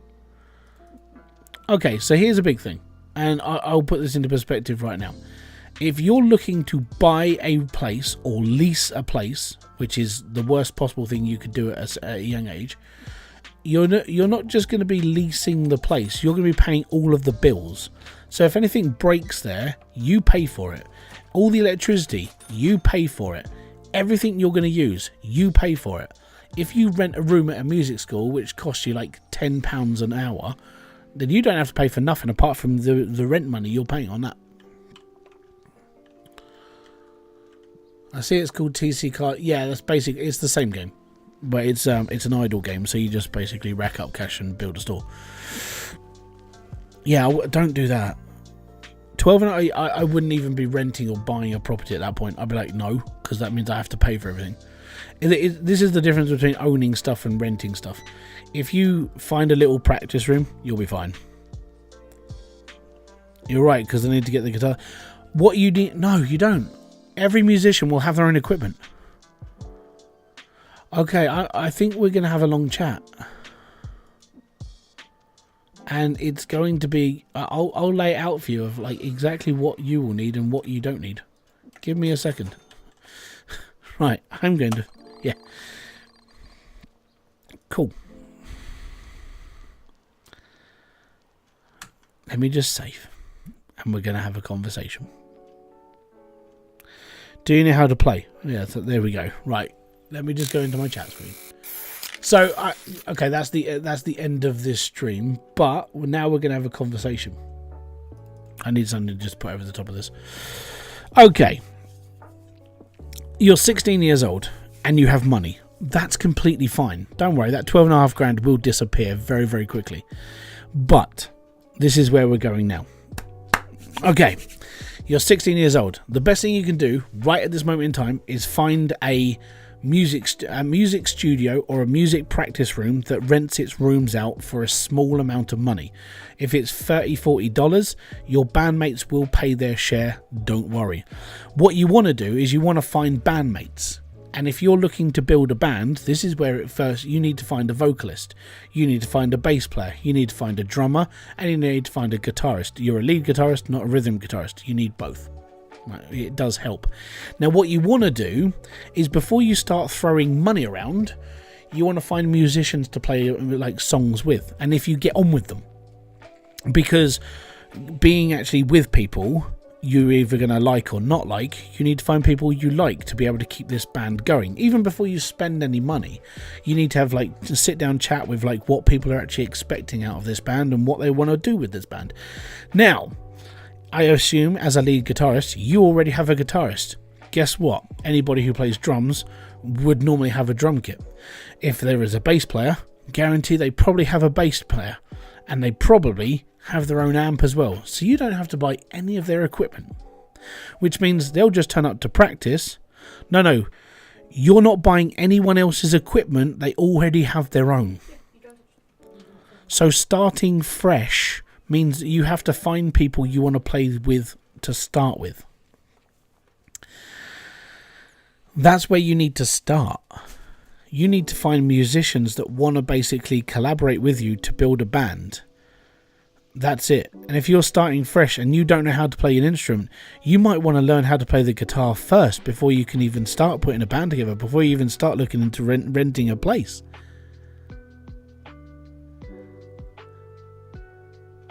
Well, the thing is you might not find all those people. So to put this into perspective, when I was in Rage of Silence, which was a little band I put together, my guitarist was from 40 miles away. My drummer was down the road. I had 7 drummers in the band during that time. And then I went through... my bass player was from the local town that we were in.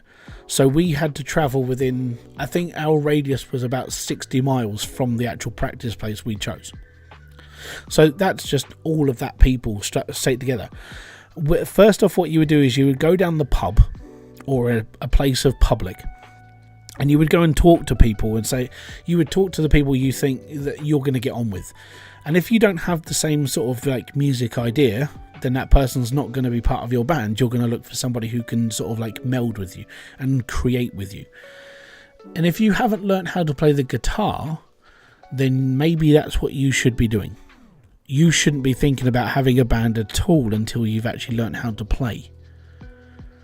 And that's a big thing. You know, learning how to play your instrument is normally the most important part about being in a band to start with. So I would do that first. Learn how to play. When you've learned how to play, which could take you a couple of years, then you go. You're taking lessons at your local store. You've probably got about 4 years before you can even think about like getting into a band properly, because you need to play a lot of different things. I wouldn't even that's your first major thing, learning how to play. I wouldn't even look about being in a band until you know what you're doing.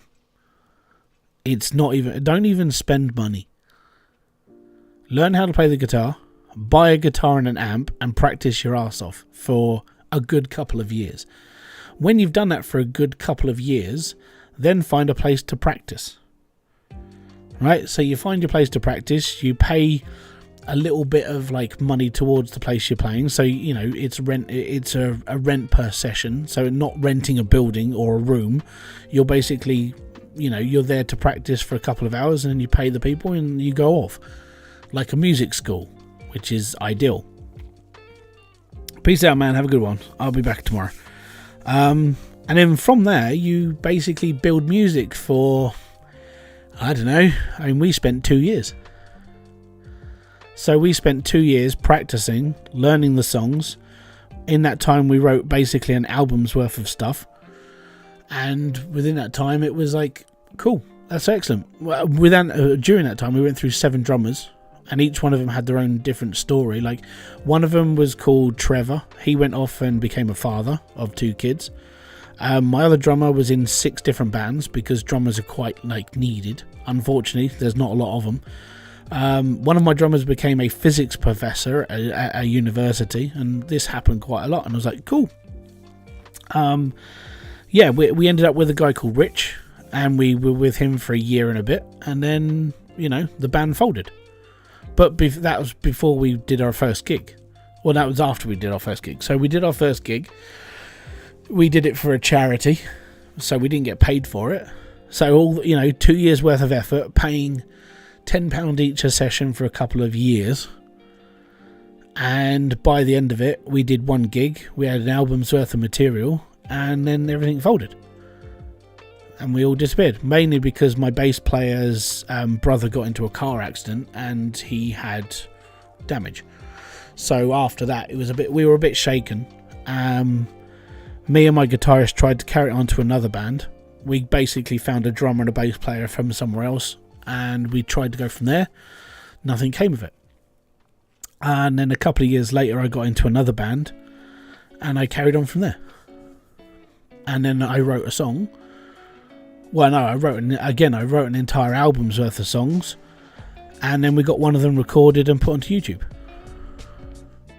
And that was it.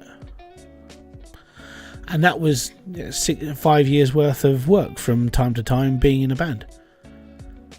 And that's coming from my perspective, and I wasn't a big person. I'd have to try and find it. That's going to be harder because I'm not on that browser. Give me a sec, actually. Let me just go through Google Chrome, because I'll be able to find it on there. I think. Maybe. I will try and find it on YouTube.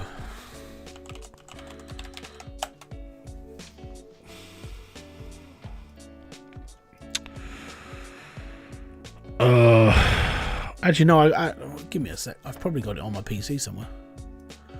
If I've got it on here, we'll find it. Alright.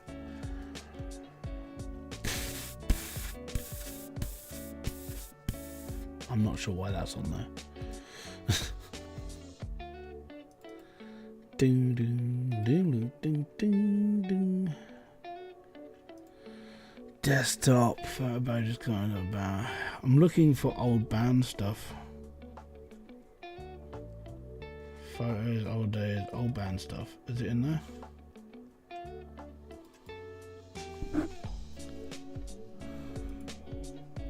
It's not that one.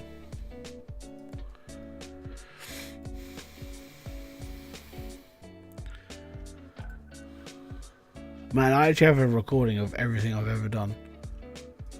That's mad. Here you go, I can even show you this. This was like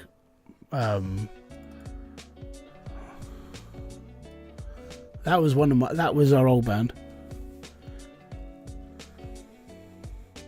This guy was my bass player. His brother was in a car accident. He moved up north with his wife. Me and him tried to do something a bit later on with another guy in Maidstone, and I lost track of him as well. Yeah, that was band number 1. I mean, I can prove that I was actually singing on the, I say stage. It was for the Help for Heroes. This guy basically turned into a physics professor, by the way. It was fucking mad. Like, this metalhead drummer was like, yeah, I teach physics. It's like, what? It was awesome.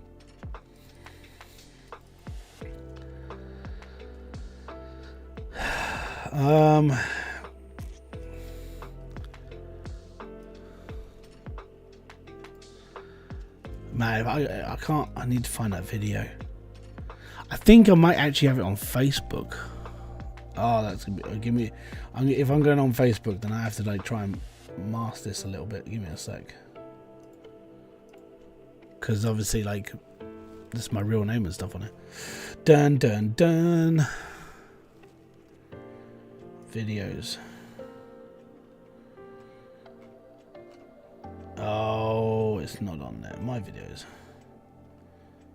Okay, so my videos aren't on there, but Where would I put it?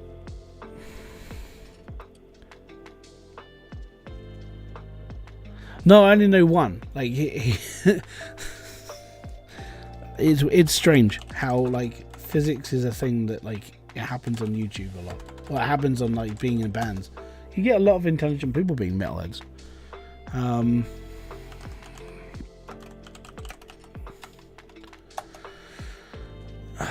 The worst part is because it's on a different YouTube account, I can't log into it because I'm live streaming, so I can't log in and log out. Or can I? I'm trying to think of how to do this without logging out of this one and going on to something else. Oh, I don't know. Maybe I might be able to do this. No, because I'll still be logged in here. Oh, okay. Give me a sec.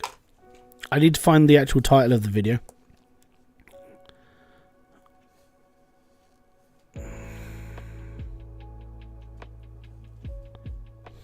Yeah, I can't really. It's on a different device. Mobile phone. So, if I can get onto YouTube on here.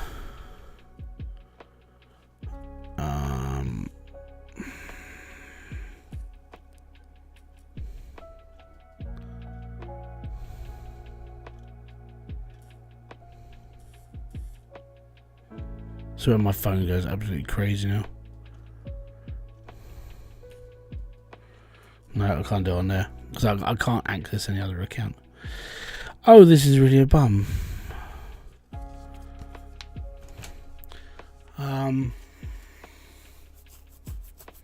Catch you later, buddy.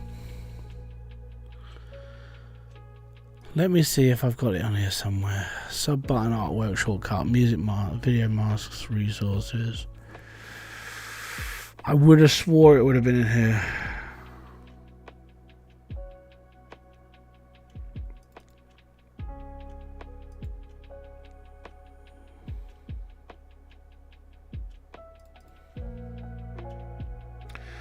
That's really annoying.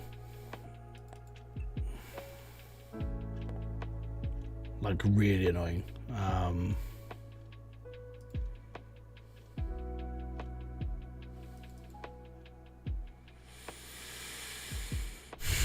Because I've got all the practice stuff I've done, but I haven't got the official video. And the official video was done, it's on YouTube. And I can't remember what it was called. This is how bad my memory's got. So to put this into perspective, the reason why I'm not in bands anymore is because I can't remember shit. Like lyrics and stuff just pop out. Right, what was the song called? Maybe I can find it from there.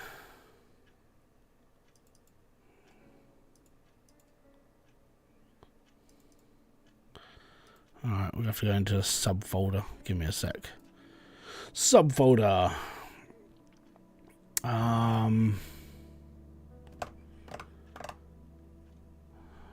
Ride the road, no. Backwards to the core, no. Fuck.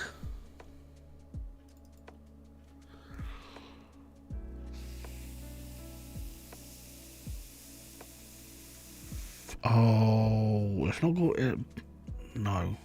No, no.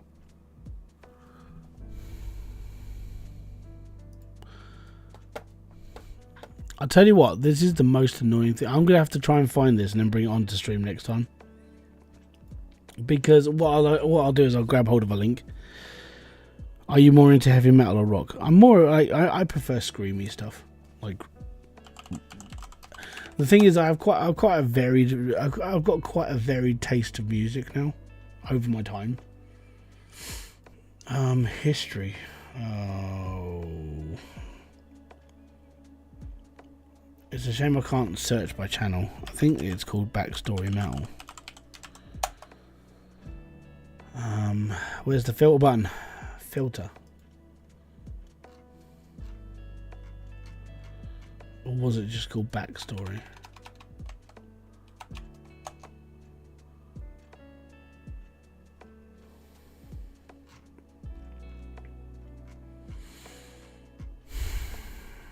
Filters by channel.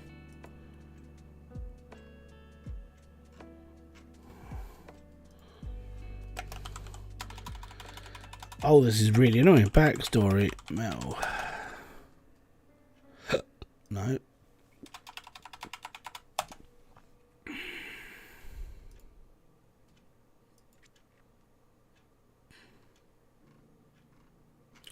Right. Okay, what's the channel's name? If I can go switch account and not actually push it.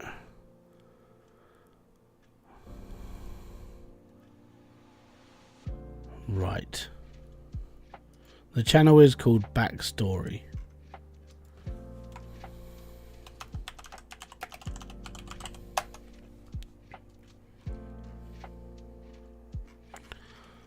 If I can filter by channel.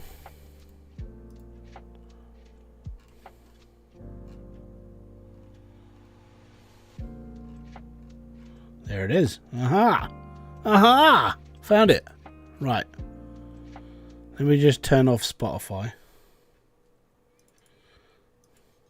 So this song is called In the Shadows. This was me. I don't know if you guys can hear it.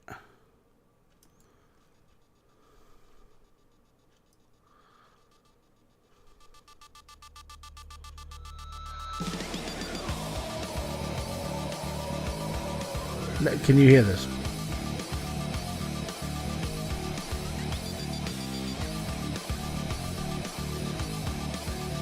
This was my old band.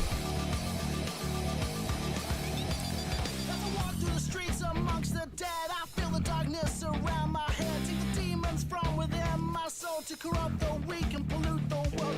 The one you fear when you turn off the light. The one that haunts your dreams at night. The one that will shatter your sight. Feel my shadow when I come for you tonight.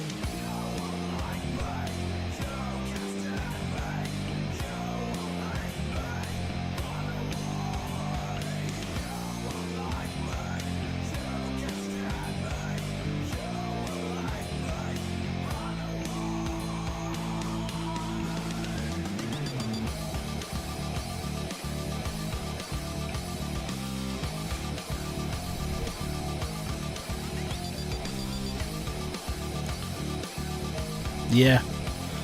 There's a reason why I stopped. Time is in my home, I'm never alone. Surrounded by all the corrupted souls. The weak-minded, doomed to be enslaved. I collect the weak from a demon crate. The one you fear when you turn off the light. The one that haunts your dreams at night. The one that will shatter your sight. Feel my shadow when I come for you tonight.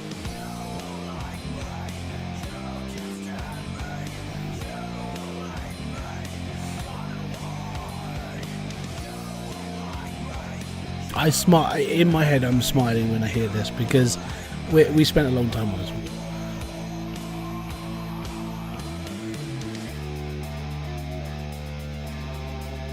Basically, the guy that's the guitarist was the main influence because he's in a band called All the Above, and it worked.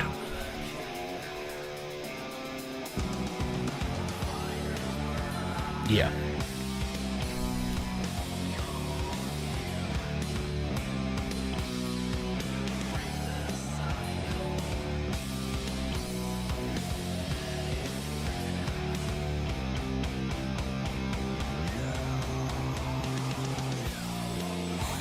But to put this into perspective, it takes a long time for a band to get together.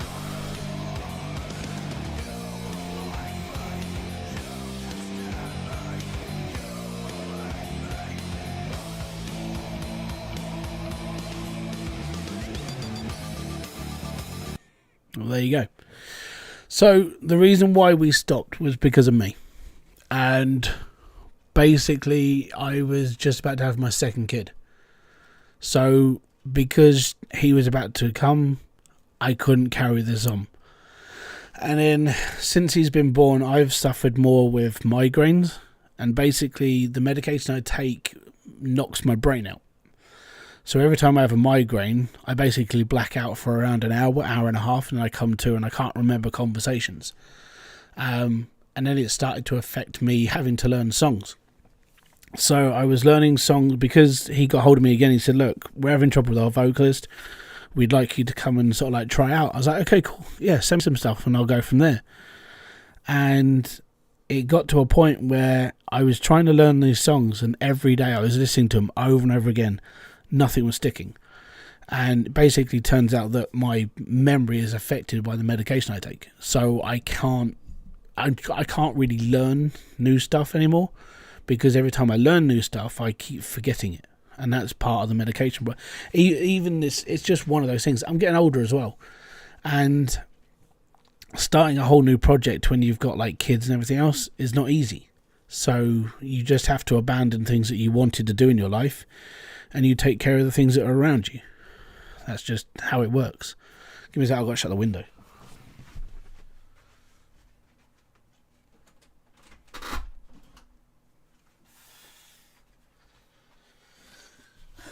But that's just how it is. So we got that song recorded, and it was fine. That's why most of the artists don't have kids. Oh, no, they have kids, but they have people to look after them. And in the situation I'm in, I can't. Yeah. So for me, I enjoyed my younger years. I had fun. Getting into bands was just a hobby, basically. It was just a way of wasting time and being creative. But to put this into perspective, Devil, you're 16 years old. You're learning how to play a guitar. Go and learn. Don't rush this. And when it comes to finding musicians to have that connection with, it takes time. This song and this band was in the making for 2 years, because you're always trying to make sure that the song is good, or it's okay, or it's perfectly done. We had if I can find my folder.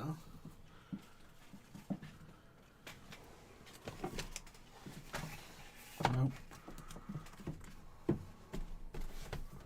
It's around here somewhere.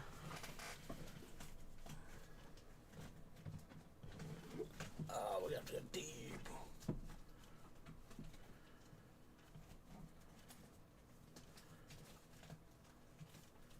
I can't find it, bugger. Basically, I still got a folder of all the lyrics I've made. And what you would do is you would just turn up to a practice, pay your money for the session, make some songs, and you would do that every time you turn up, and then something sticks, and then that song becomes just one song that you can do. Then you have to create another like 14, and that could take a year. So you've got all of these little things that are working against you to be able to do these things. Now, creating a band isn't simple. Like I said, you've got to basically start off with dealing with this, that, and the other before you can move on to the next. That's why you need producers, but they get... No, you don't need a producer. I feel like what you're doing is you're thinking like 15 steps ahead of where you are now, and you're not living... Because you're young, you think it's all just going to happen straight away. Because you've got because you've got money, because you've got this, because you're just about to embark on something that's really, really hard to do. Like, creating a band is hard. Keeping that band running is really hard. And then actually finding a gig, because after COVID, it killed the music industry as in a live performance place. So many venues, I mean, this is just the UK offhand, but just in the UK alone, we've had pubs, clubs, music venues, and like main theatres just disappear. Yeah, we're still on the band thing, because now I've basically finished. The thing you have to take into consideration is you're working into an industry that's basically on its knees right now. Like, when it comes to like live music, it's really difficult because there's no more infrastructure that's being put in anymore. It's bad. So in order for you to go into the 21st century as a musician, you have to find 21st century ways of doing all this. So social media is a really good start. There's a website called Bandcamp that's good for putting up demos and things like that. Being able to promote your music without having live stuff is really difficult. And this is part of the problem with like your modern day terms and your modern day ways. We've lost quite a lot of the things we used to do because of COVID. It shut down so much of the industry that it's just hanging on. There are little music festivals and little gigs that you can still do, but they are far and few between now. Just alone of where I live? No, it's not. No, rap music has got nothing to do with this conversation. Right? It's got nothing to do with it. Rap music is rap music. Metal is metal. Rock is rock, and so on and so forth. Yeah, it was getting worse. Yeah, but right, so I'll put this into perspective. The reason why you think it's just rap music is, like, rap music's always been around. So is pop. So is funk. So is everything. Rap music's popular because it's dead easy. The thing is people always see rap music as a problem. What you have to consider is rap music has been around for so long now, it's survived. The things that are harder to grow are things that are instrumental banding, like, you know, rock and things like that, because they need a lot more time and effort. So in order for you to make a metal track or a rock track, you need to make sure that your guitars, your bass, your drums, your vocals, everything is near perfect. Rap music is, to put this into perspective, I could probably get hold of a program, build a loop, and then I could just carry on and go from there. It's not as difficult, but it's still hard to make something good. It's just not as hard, and that's the thing. So what you have to consider is that. But the thing is you're young, you have time, and you might be on that, like, the next trajectory of musicians that could change things.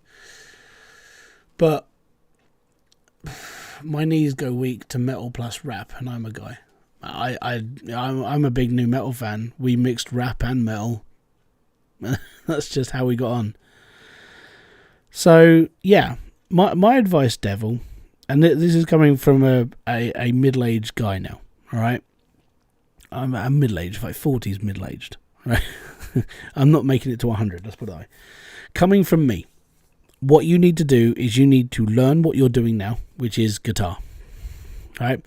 Then, whilst you're learning guitar, find people to play with. Find a couple of other musicians. You don't need to buy anybody any stuff. They all have their own stuff. Even if it's just going around someone's house and practicing in their garage, that's all you need to do.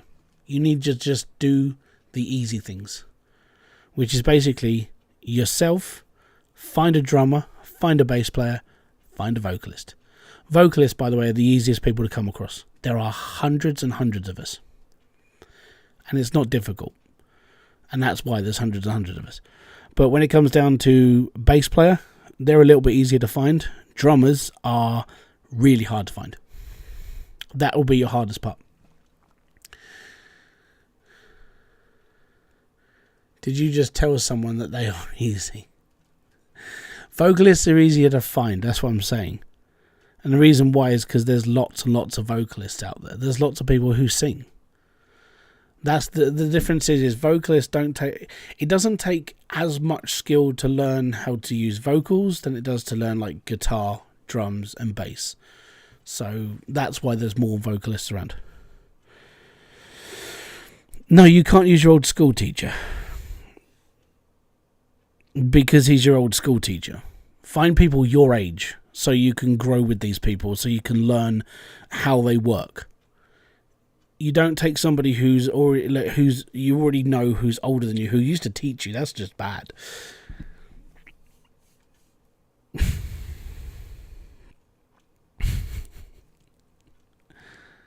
You know, most people are going to watch this stream and just go, what the fuck happened? We were playing card game earlier.